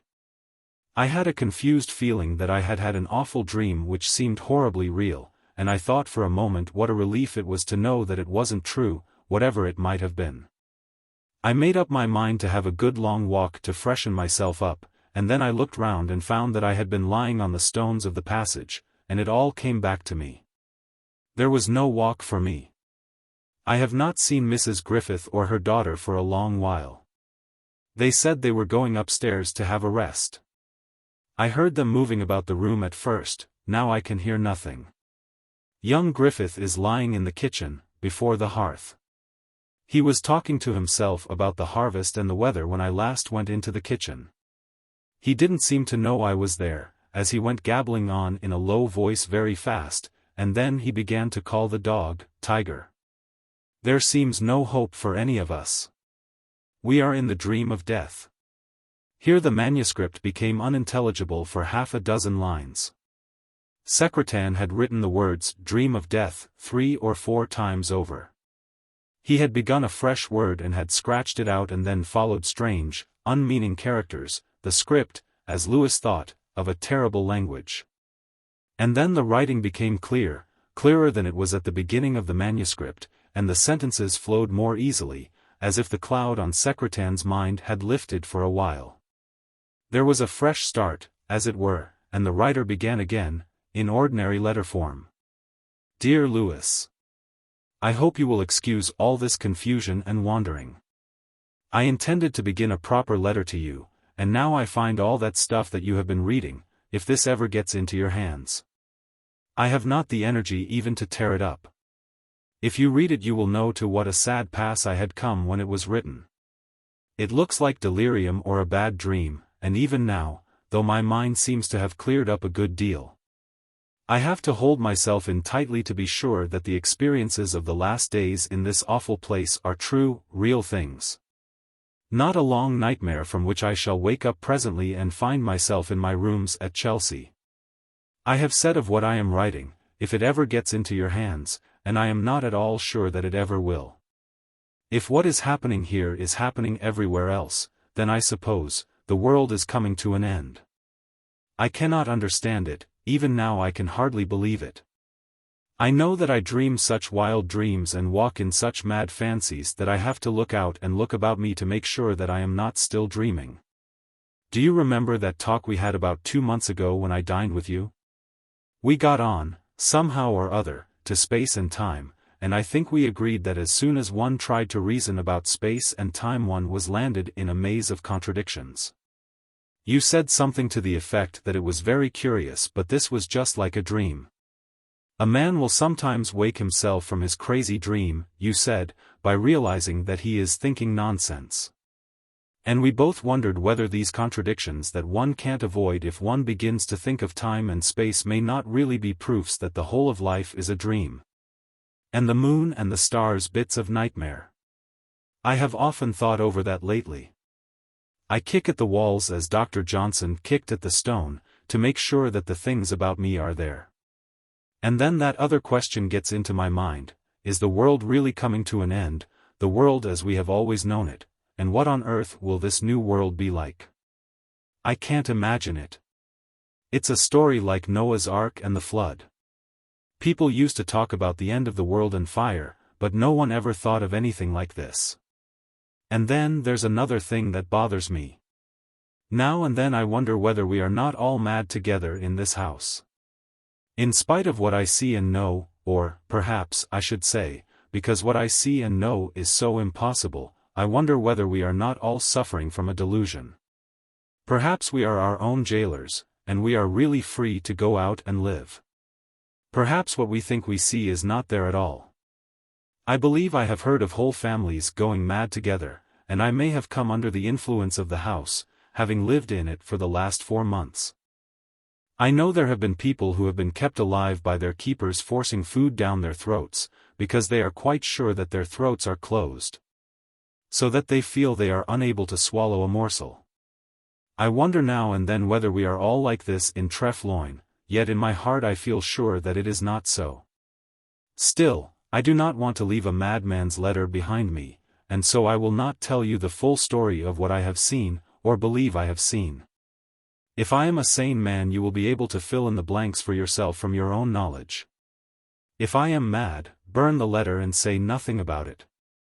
Or perhaps, and indeed, I am not quite sure, I may wake up and hear Mary Griffith calling to me in her cheerful sing-song that breakfast will be ready directly, in a minute. And I shall enjoy it and walk over to Porth and tell you the queerest, most horrible dream that a man ever had, and ask what I had better take. I think that it was on a Tuesday that we first noticed that there was something queer about, only at the time we didn't know that there was anything really queer in what we noticed. I had been out since 9 o'clock in the morning trying to paint the marsh, and I found it a very tough job. I came home about 5 or 6 o'clock and found the family at Treff Loyne laughing at old Tiger, the sheepdog. He was making short runs from the farmyard to the door of the house, barking, with quick, short yelps. Mrs. Griffith and Miss Griffith were standing by the porch, and the dog would go to them, look in their faces, and then run up the farmyard to the gate, and then look back with that eager yelping bark, as if he were waiting for the women to follow him. Then, again and again, he ran up to them and tugged at their skirts as if he would pull them by main force away from the house. Then the men came home from the fields and he repeated this performance. The dog was running all up and down the farmyard, in and out of the barn and sheds yelping, barking. And always with that eager run to the person he addressed, and running away directly, and looking back as, if to see whether we were following him. When the house door was shut and they all sat down to supper, he would give them no peace, till at last they turned him out of doors. And then he sat in the porch and scratched at the door with his claws, barking all the while. When the daughter brought in my meal, she said, "We can't think what is come to old Tiger," and indeed, he has always been a good dog, too. The dog barked and yelped and whined and scratched at the door all through the evening. They let him in once, but he seemed to have become quite frantic. He ran up to one member of the family after another, his eyes were bloodshot and his mouth was foaming, and he tore at their clothes till they drove him out again into the darkness. Then he broke into a long, lamentable howl of anguish, and we heard no more of him. Chapter 13. The last words of Mr. Secretan. I slept ill that night. I awoke again and again from uneasy dreams, and I seemed in my sleep to hear strange calls and noises and a sound of murmurs and beatings on the door. There were deep, hollow voices, too, that echoed in my sleep, and when I woke I could hear the autumn wind, mournful, on the hills above us. I started up once with a dreadful scream in my ears. But then the house was all still, and I fell again into uneasy sleep. It was soon after dawn when I finally roused myself. The people in the house were talking to each other in high voices, arguing about something that I did not understand. "It is those damn gypsies, I tell you," said old Griffith. "What would they do a thing like that for?" asked Mrs. Griffith. "If it was stealing now." "It is more likely that John Jenkins has done it out of spite," said the son. "He said that he would remember you when we did catch him poaching." They seemed puzzled and angry, so far as I could make out, but not at all frightened. I got up and began to dress. I don't think I looked out of the window. The glass on my dressing table is high and broad, and the window is small. One would have to poke one's head round the glass to see anything. The voices were still arguing downstairs. I heard the old man say, "Well, here's for a beginning anyhow," and then the door slammed. A minute later the old man shouted, I think, to his son. Then there was a great noise which I will not describe more particularly, and a dreadful screaming and crying inside the house and a sound of rushing feet. They all cried out at once to each other. I heard the daughter crying, "It is no good, mother, he is dead, indeed they have killed him," and Mrs. Griffith screaming to the girl to let her go. And then one of them rushed out of the kitchen and shot the great bolts of oak across the door, just as something beat against it with a thundering crash. I ran downstairs. I found them all in wild confusion, in an agony of grief and horror and amazement. They were like people who had seen something so awful that they had gone mad. I went to the window looking out on the farmyard. I won't tell you all that I saw.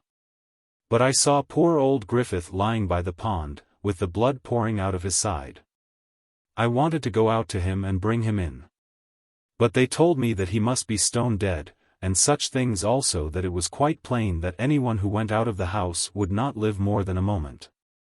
We could not believe it, even as we gazed at the body of the dead man, but it was there.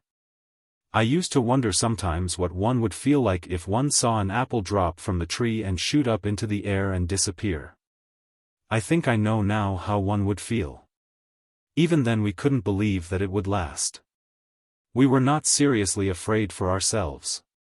We spoke of getting out in an hour or two, before dinner anyhow. It couldn't last, because it was impossible. Indeed, at 12 o'clock young Griffith said he would go down to the well by the back way and draw another pail of water. I went to the door and stood by it. He had not gone a dozen yards before they were on him. He ran for his life, and we had all we could do to bar the door in time. And then I began to get frightened. Still we could not believe in it. Somebody would come along shouting in an hour or two and it would all melt away and vanish. There could not be any real danger. There was plenty of bacon in the house, and half the weekly baking of loaves and some beer in the cellar and a pound or so of tea. And a whole pitcher of water that had been drawn from the well the night before. We could do all right for the day and in the morning it would have all gone away. But day followed day and it was still there. I knew Treff Loyne was a lonely place, that was why I had gone there, to have a long rest from all the jangle and rattle and turmoil of London, that makes a man alive and kills him too. I went to Treff Loyne because it was buried in the narrow valley under the ash trees, far away from any track. There was not so much as a footpath that was near it, no one ever came that way. Young Griffith had told me that it was 1.5 miles to the nearest house, and the thought of the silent peace and retirement of the farm used to be a delight to me. And now this thought came back without delight, with terror. Griffith thought that a shout might be heard on a still night up away on the Alt, if a man was listening for it, he added, doubtfully. My voice was clearer and stronger than his, and on the second night I said I would go up to my bedroom and call for help through the open window. I waited till it was all dark and still, and looked out through the window before opening it. And then I saw over the ridge of the long barn across the yard what looked like a tree, though I knew there was no tree there. It was a dark mass against the sky, with widespread boughs, a tree of thick, dense growth. I wondered what this could be, and I threw open the window, not only because I was going to call for help, but because I wanted to see more clearly what the dark growth over the barn really was. I saw in the depth of the dark of it points of fire, and colors in light, all glowing and moving, and the air trembled. I stared out into the night, and the dark tree lifted over the roof of the barn and rose up in the air and floated towards me. I did not move till at the last moment when it was close to the house. And then I saw what it was and banged the window down only just in time. I had to fight, and I saw the tree that was like a burning cloud rise up in the night and sink again and settle over the barn. I told them downstairs of this. They sat with white faces, and Mrs. Griffith said that ancient devils were let loose and had come out of the trees and out of the old hills because of the wickedness that was on the earth. She began to murmur something to herself, something that sounded to me like broken-down Latin. I went up to my room again an hour later, but the dark tree swelled over the barn. Another day went by, and at dusk I looked out, but the eyes of fire were watching me. I dared not open the window. And then I thought of another plan. There was the great old fireplace, with the round Flemish chimney going high above the house.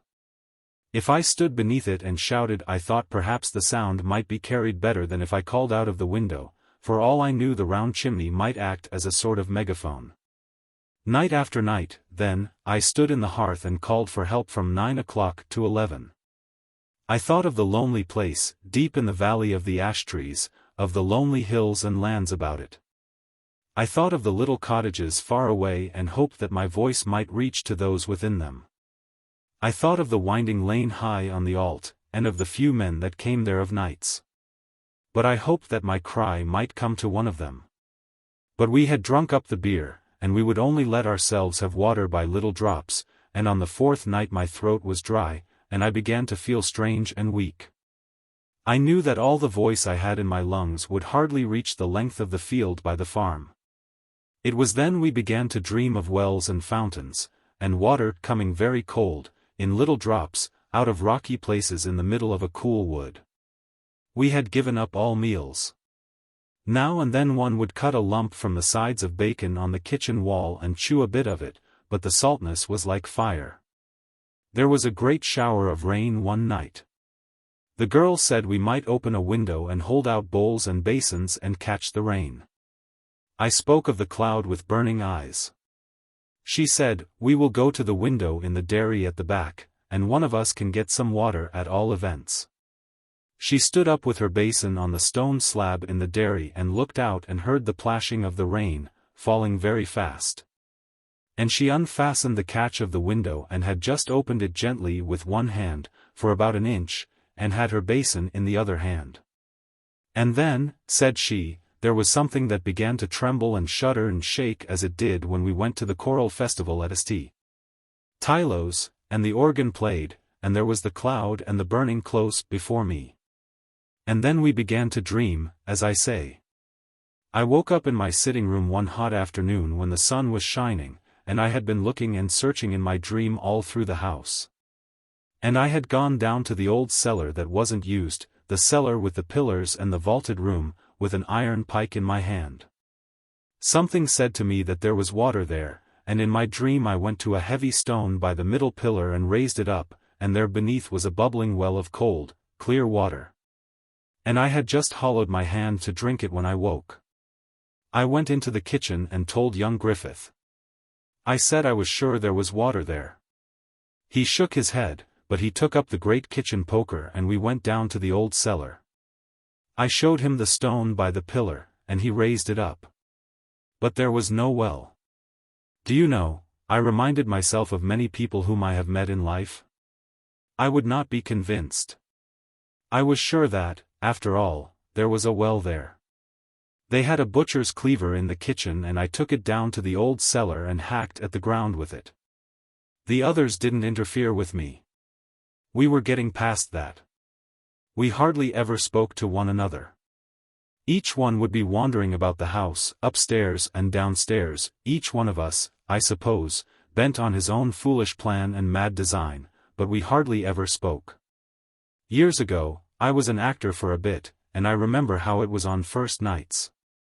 The actors treading softly up and down the wings, by their entrance, their lips moving and muttering over the words of their parts, but without a word for one another. So it was with us. I came upon young Griffith one evening evidently trying to make a subterranean passage under one of the walls of the house. I knew he was mad, as he knew I was mad when he saw me digging for a well in the cellar, but neither said anything to the other. Now we are past all this. We are too weak. We dream when we are awake, and when we dream we think we wake. Night and day come and go, and we mistake one for another. I hear Griffith murmuring to himself about the stars when the sun is high at noonday, and at midnight I have found myself thinking that I walked in bright sunlit meadows beside cold, rushing streams that flowed from high rocks. Then at the dawn figures in black robes, carrying lighted tapers in their hands, pass slowly about and about. And I hear great rolling organ music that sounds as if some tremendous rite were to begin, and voices crying in an ancient song shrill from the depths of the earth. Only a little while ago I heard a voice which sounded as if it were at my very ears, but rang and echoed and resounded as if it were rolling and reverberated from the vault of some cathedral, chanting in terrible modulations. I heard the words quite clearly. Incipit liber irae Domini Dei Nostri. Here beginneth the book of the wrath of the Lord our God. And then the voice sang the word Aleph, prolonging it, it seemed through ages, and a light was extinguished as it began the chapter. In that day, saith the Lord, there shall be a cloud over the land, and in the cloud a burning and a shape of fire, and out of the cloud shall issue forth my messengers. They shall run all together, they shall not turn aside, this shall be a day of exceeding bitterness, without salvation. And on every high hill, saith the Lord of hosts, I will set my sentinels, and my armies shall encamp in the place of every valley. In the house that is amongst rushes I will execute judgment, and in vain shall they fly for refuge to the munitions of the rocks. In the groves of the woods, in the places where the leaves are as a tent above them, they shall find the sword of the slayer, and they that put their trust in walled cities shall be confounded. Woe unto the armed man, woe unto him that taketh pleasure in the strength of his artillery, for a little thing shall smite him, and by one that hath no might shall he be brought down into the dust. That which is low shall be set on high, I will make the lamb and the young sheep to be as the lion from the swellings of Jordan. They shall not spare, saith the Lord, and the doves shall be as eagles on the hill Engedi, none shall be found that may abide the onset of their battle. Even now I can hear the voice rolling far away, as if it came from the altar of a great church, and I stood at the door. There are lights very far away in the hollow of a vast darkness, and one by one they are put out.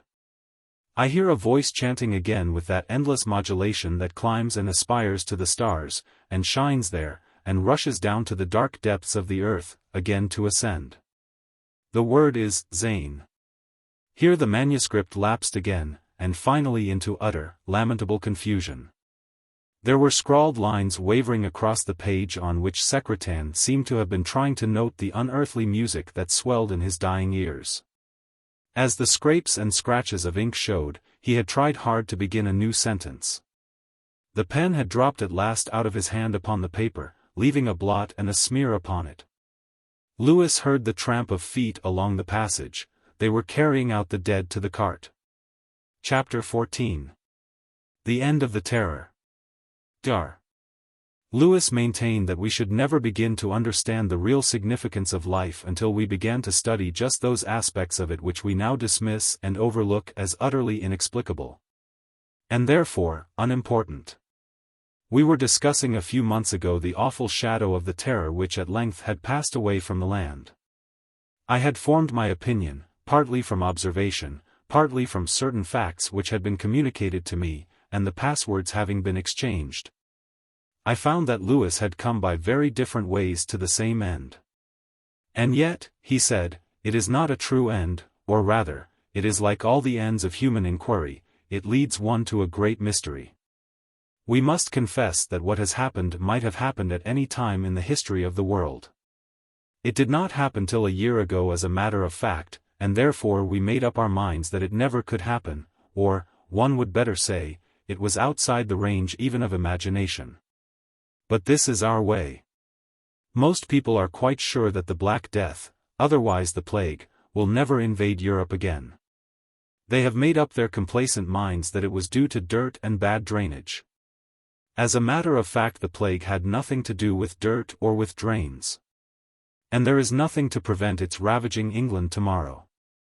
But if you tell people so, they won't believe you. They won't believe in anything that isn't there at the particular moment when you are talking to them. As with the plague, so with the terror. We could not believe that such a thing could ever happen. Remnant said, truly enough, that whatever it was outside theory, outside our theory. Flatland cannot believe in the cube or the sphere. I agreed with all this. I added that sometimes the world was incapable of seeing, much less believing, that which was before its own eyes. Look, I said, at any 18th century print of a Gothic cathedral. You will find that the trained artistic eye even could not behold in any true sense the building that was before it. I have seen an old print of Peterborough Cathedral that looks as if the artist had drawn it from a clumsy model, constructed of bent wire and children's bricks. Exactly. Because Gothic was outside the aesthetic theory, and therefore vision, of the time. You can't believe what you don't see, rather, you can't see what you don't believe. It was so during the time of the Terror. All this bears out what Coleridge said as to the necessity of having the idea before the facts could be of any service to one. Of course, he was right. Mere facts, without the correlating idea, are nothing and lead to no conclusion. We had plenty of facts, but we could make nothing of them. I went home at the tail of that dreadful procession from Treff Loyne in a state of mind very near to madness. I heard one of the soldiers saying to the other, "There's no ret that'll spike a man to the heart, Bill." I don't know why, but I felt that if I heard any more of such talk as that I should go crazy. It seemed to me that the anchors of reason were parting. I left the party and took the shortcut across the fields into Porth. I looked up Davies in the High Street and arranged with him that he should take on any cases I might have that evening, and then I went home and gave my man his instructions to send people on. And then I shut myself up to think it all out, if I could. You must not suppose that my experiences of that afternoon had afforded me the slightest illumination. Indeed, if it had not been that I had seen poor old Griffith's body lying pierced in his own farmyard, I think I should have been inclined to accept one of Secretan's hints. And to believe that the whole family had fallen a victim to a collective delusion or hallucination, and had shut themselves up and died of thirst through sheer madness.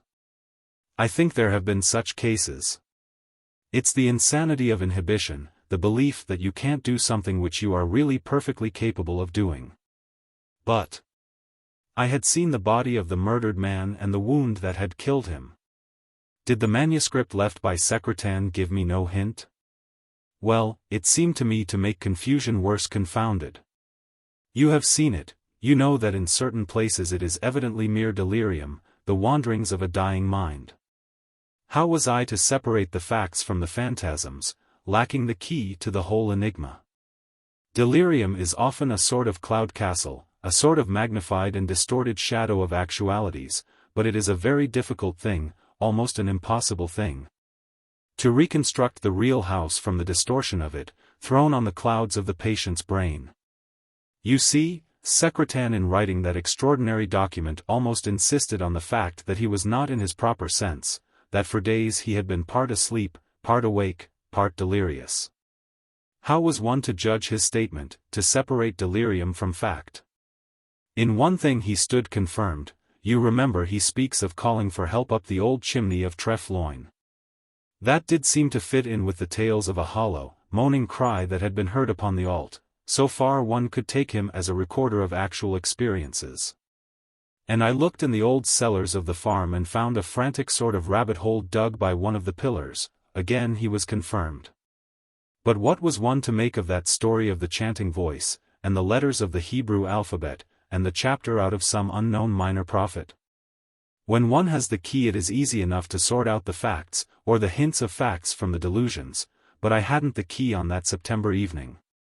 I was forgetting the tree with lights and fires in it, that, I think, impressed me more than anything, with the feeling that Secretan's story was, in the main, a true story. I had seen a like appearance down there in my own garden, but what was it? Now, I was saying that, paradoxically, it is only by the inexplicable things that life can be explained. We are apt to say, a very odd coincidence, and pass the matter by, as if there were no more to be said, or as if that were the end of it. Well, I believe that the only real path lies through the blind alleys. How do you mean? Well, this is an instance of what I mean. I told you about Merritt, my brother-in-law, and the capsizing of that boat, the Mary Ann. He had seen, he said, signal lights flashing from one of the farms on the coast, and he was quite certain that the two things were intimately connected as cause and effect. I thought it all nonsense, and I was wondering how I was going to shut him up when a big moth flew into the room through that window, fluttered about, and succeeded in burning itself alive in the lamp. That gave me my cue. I asked Merritt if he knew why moths made for lamps or something of the kind. I thought it would be a hint to him that I was sick of his flashlights and his half-baked theories. So it was. He looked sulky and held his tongue. But a few minutes later I was called out by a man who had found his little boy dead in a field near his cottage about an hour before. The child was so still, they said, that a great moth had settled on his forehead and only fluttered away when they lifted up the body. It was absolutely illogical. But it was this odd coincidence of the moth in my lamp and the moth on the dead boy's forehead that first set me on the track. I can't say that it guided me in any real sense. It was more like a great flare of red paint on a wall. It rang up my attention, if I may say so. It was a sort of shock, like a bang on the big drum. No doubt Merritt was talking great nonsense that evening so far as his particular instance went. The flashes of light from the farm had nothing to do with the wreck of the boat. But his general principle was sound. When you hear a gun go off and see a man fall, it is idle to talk of a mere coincidence. I think a very interesting book might be written on this question, would call it A Grammar of Coincidence.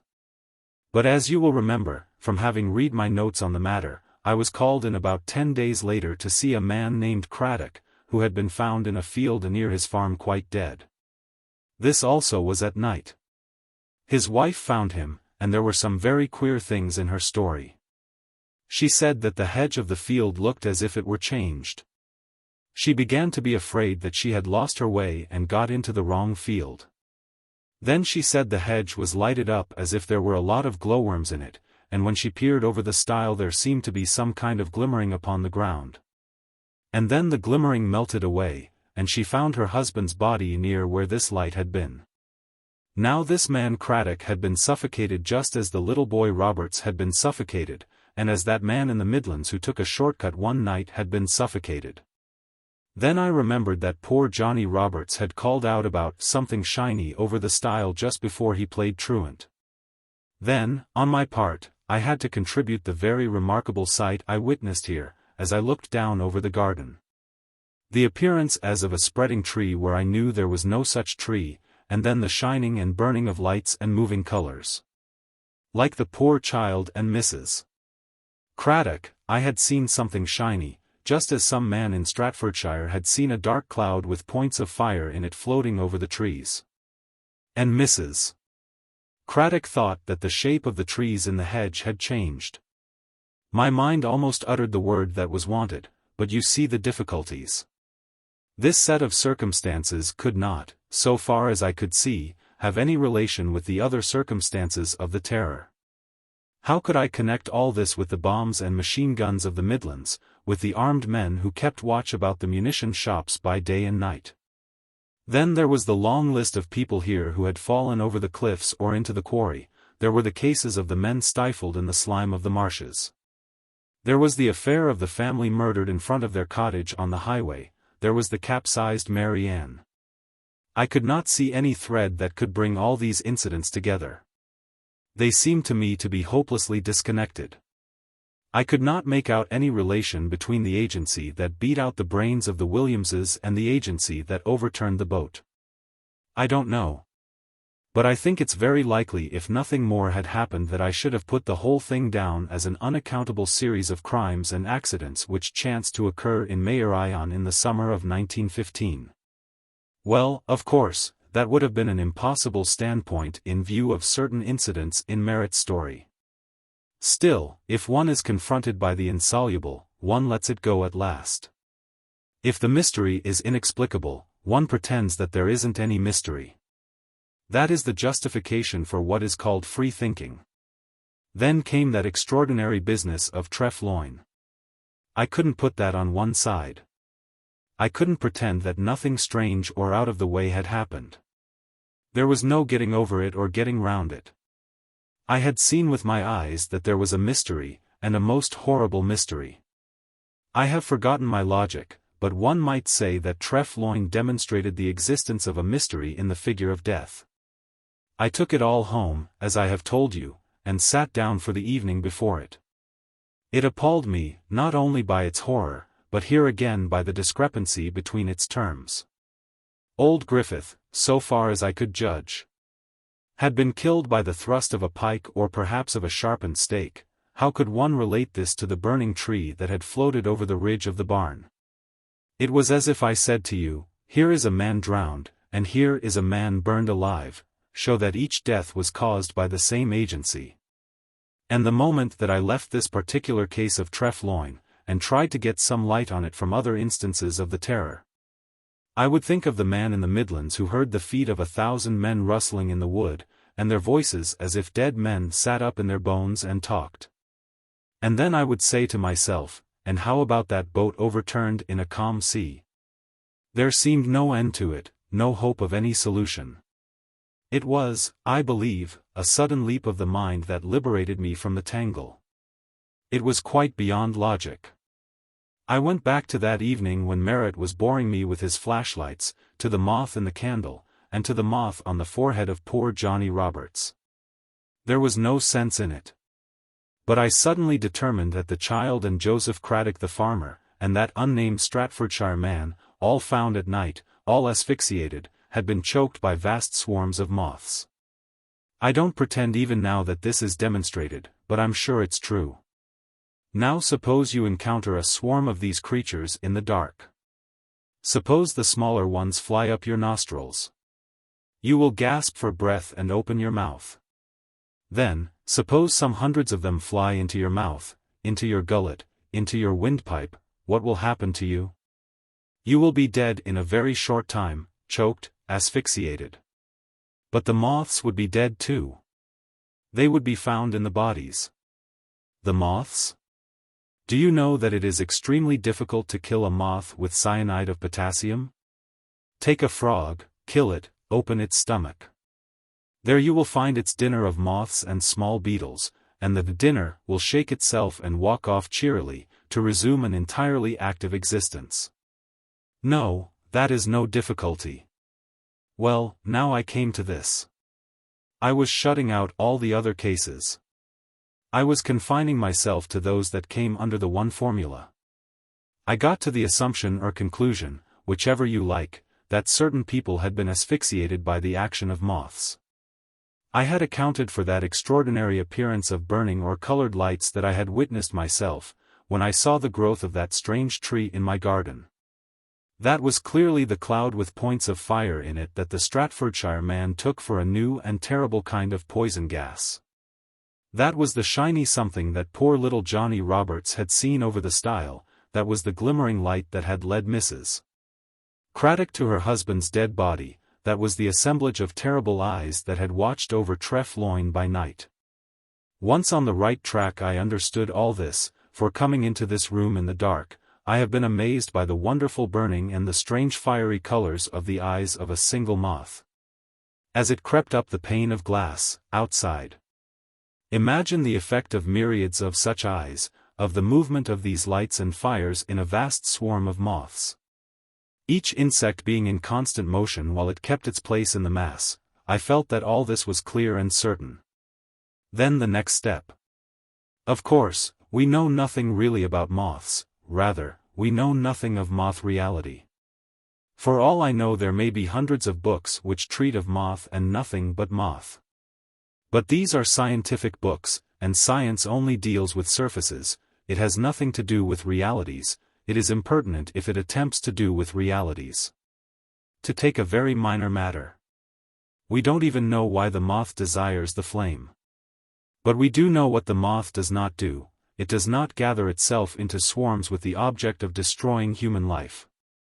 But here, by the hypothesis, were cases in which the moth had done this very thing.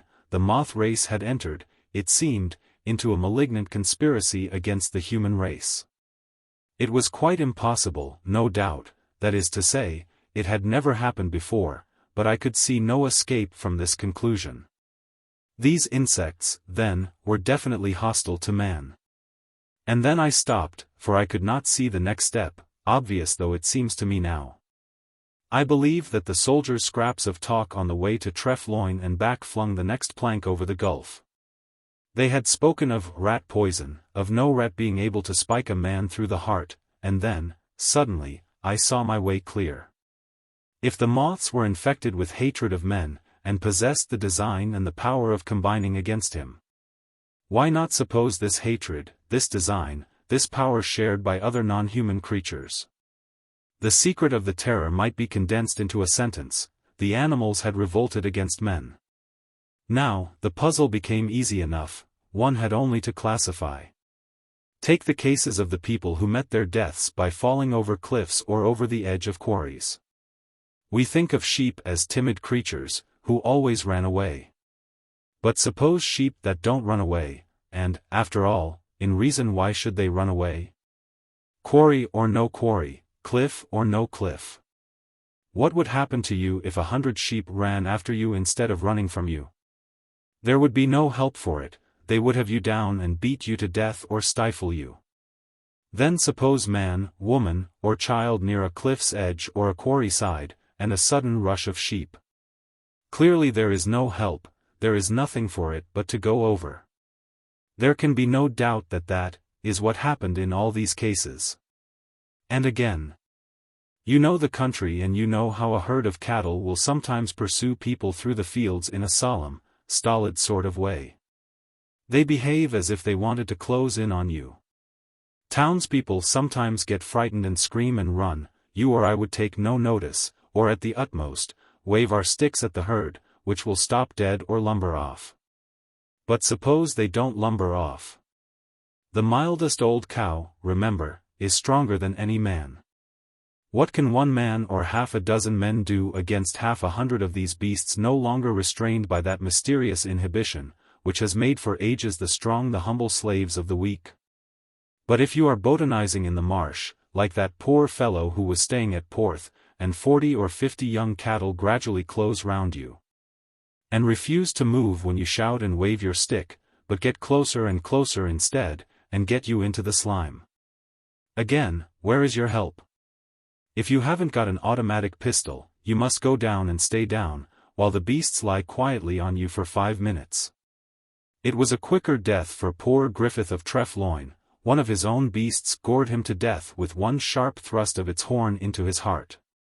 And from that morning those within the house were closely besieged by their own cattle and horses and sheep.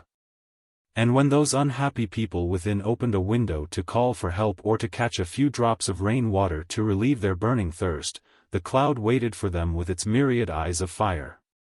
Can you wonder that Secretan's statement reads in places like mania? You perceive the horrible position of those people in Treff Loyne. Not only did they see death advancing on them, but advancing with incredible steps, as if one were to die not only in nightmare but by nightmare. But no one in his wildest, most fiery dreams had ever imagined such a fate. I am not astonished that Secretan at one moment suspected the evidence of his own senses, at another surmised that the world's end had come. And how about the Williamses who were murdered on the highway near here? The horses were the murderers, the horses that afterward stampeded the camp below. By some means which is still obscure to me they lured that family into the road and beat their brains out, their shod hoofs were the instruments of execution. And, as for the Mary and the boat that was capsized, I have no doubt that it was overturned by a sudden rush of the porpoises that were gambolling about in the water of Larnac Bay. A porpoise is a heavy beast, half a dozen of them could easily upset a light rowing boat. The munition works? Their enemy was rats. I believe that it has been calculated that in Greater London, the number of rats is about equal to the number of human beings, that is, there are about 7 millions of them. The proportion would be about the same in all the great centers of population, and the rat, moreover, is, on occasion, migratory in its habits. You can understand now that story of the Semiramis, beating about the mouth of the Thames, and at last cast away by Arcachon, her only crew dry heaps of bones. The rat is an expert boarder of ships. And so one can understand the tale told by the frightened man who took the path by the wood that led up from the new munition works. He thought he heard 1,000 men treading softly through the wood and chattering to one another in some horrible tongue.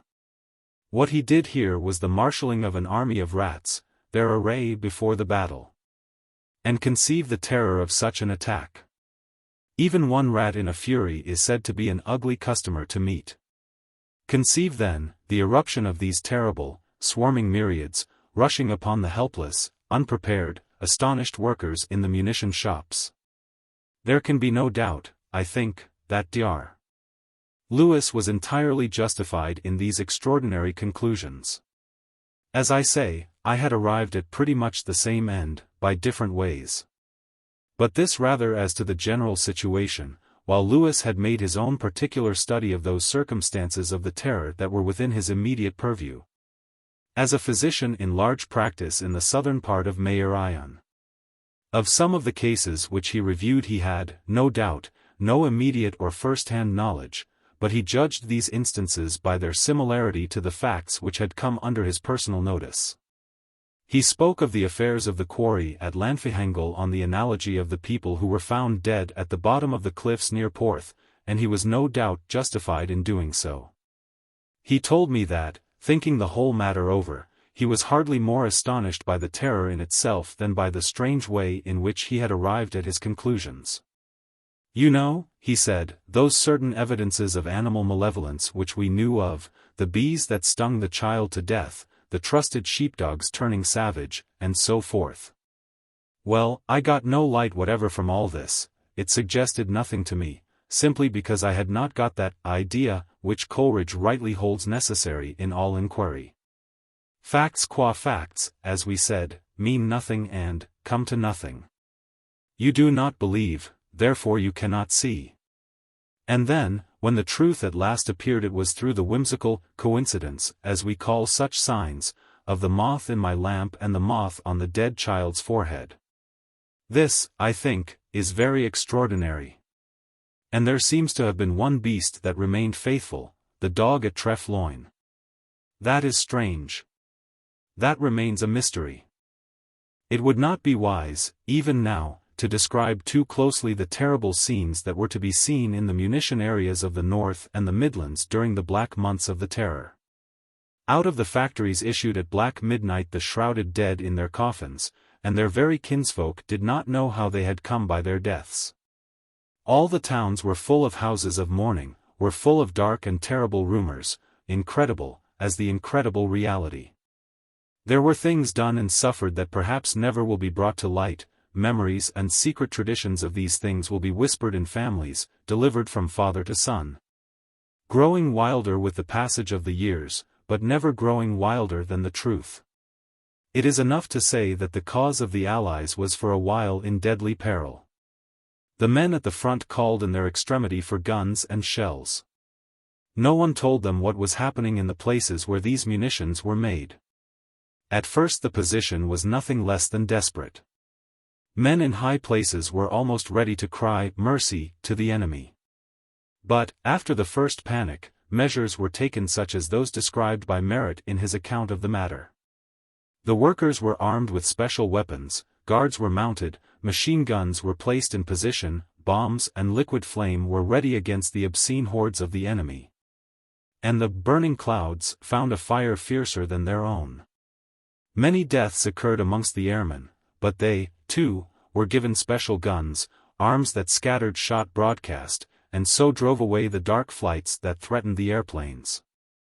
And then, in the winter of 1915-16, the terror ended suddenly as it had begun.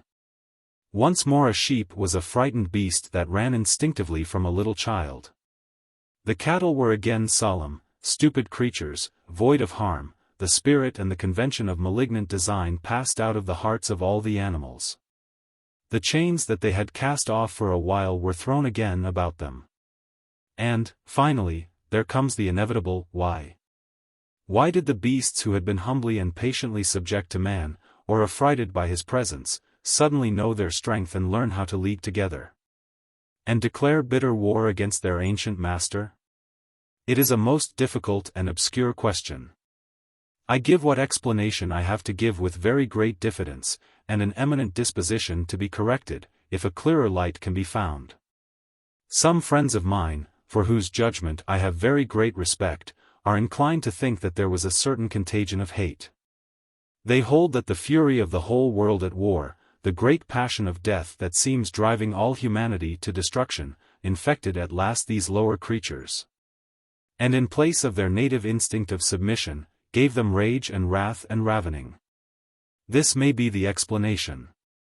I cannot say that it is not so, because I do not profess to understand the working of the universe. But I confess that the theory strikes me as fanciful. There may be a contagion of hate as there is a contagion of smallpox, I do not know, but I hardly believe it. In my opinion, and it is only an opinion, the source of the great revolt of the beasts is to be sought in a much subtler region of inquiry. I believe that the subjects revolted because the king abdicated. Man has dominated the beasts throughout the ages, the spiritual has reigned over the rational through the peculiar quality and grace of spirituality that men possess. That makes a man to be that which he is. And when he maintained this power and grace, I think it is pretty clear that between him and the animals there was a certain treaty and alliance. There was supremacy on the one hand, and submission on the other, but at the same time there was between the two that cordiality which exists between lords and subjects in a well-organized state. I know a socialist who maintains that Chaucer's Canterbury Tales give a picture of true democracy. I do not know about that, but I see that knight and miller were able to get on quite pleasantly together, just because the knight knew that he was a knight and the miller knew that he was a miller. If the knight had had conscientious objections to his knightly grade, while the miller saw no reason why he should not be a knight, I am sure that their intercourse would have been difficult, unpleasant, and perhaps murderous. So with man. I believe in the strength and truth of tradition. A learned man said to me a few weeks ago, when I have to choose between the evidence of tradition and the evidence of a document, I always believe the evidence of tradition. Documents may be falsified, and often are falsified, tradition is never falsified. This is true. And, therefore, I think, one may put trust in the vast body of folklore which asserts that there was once a worthy and friendly alliance between man and the beasts. Our popular tale of Dick Whittington and his cat no doubt represents the adaptation of a very ancient legend to a comparatively modern personage. But we may go back into the ages and find the popular tradition asserting that not only are the animals the subjects, but also the friends of man.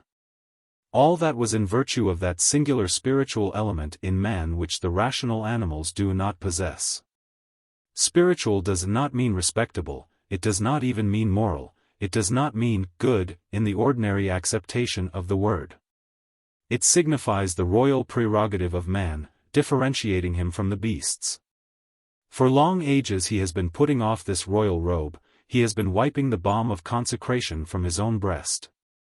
He has declared, again and again, that he is not spiritual, but rational, that is, the equal of the beasts over whom he was once sovereign. He has vowed that he is not Orpheus but Caliban. But the beasts also have within them something which corresponds to the spiritual quality in men, we are content to call it instinct.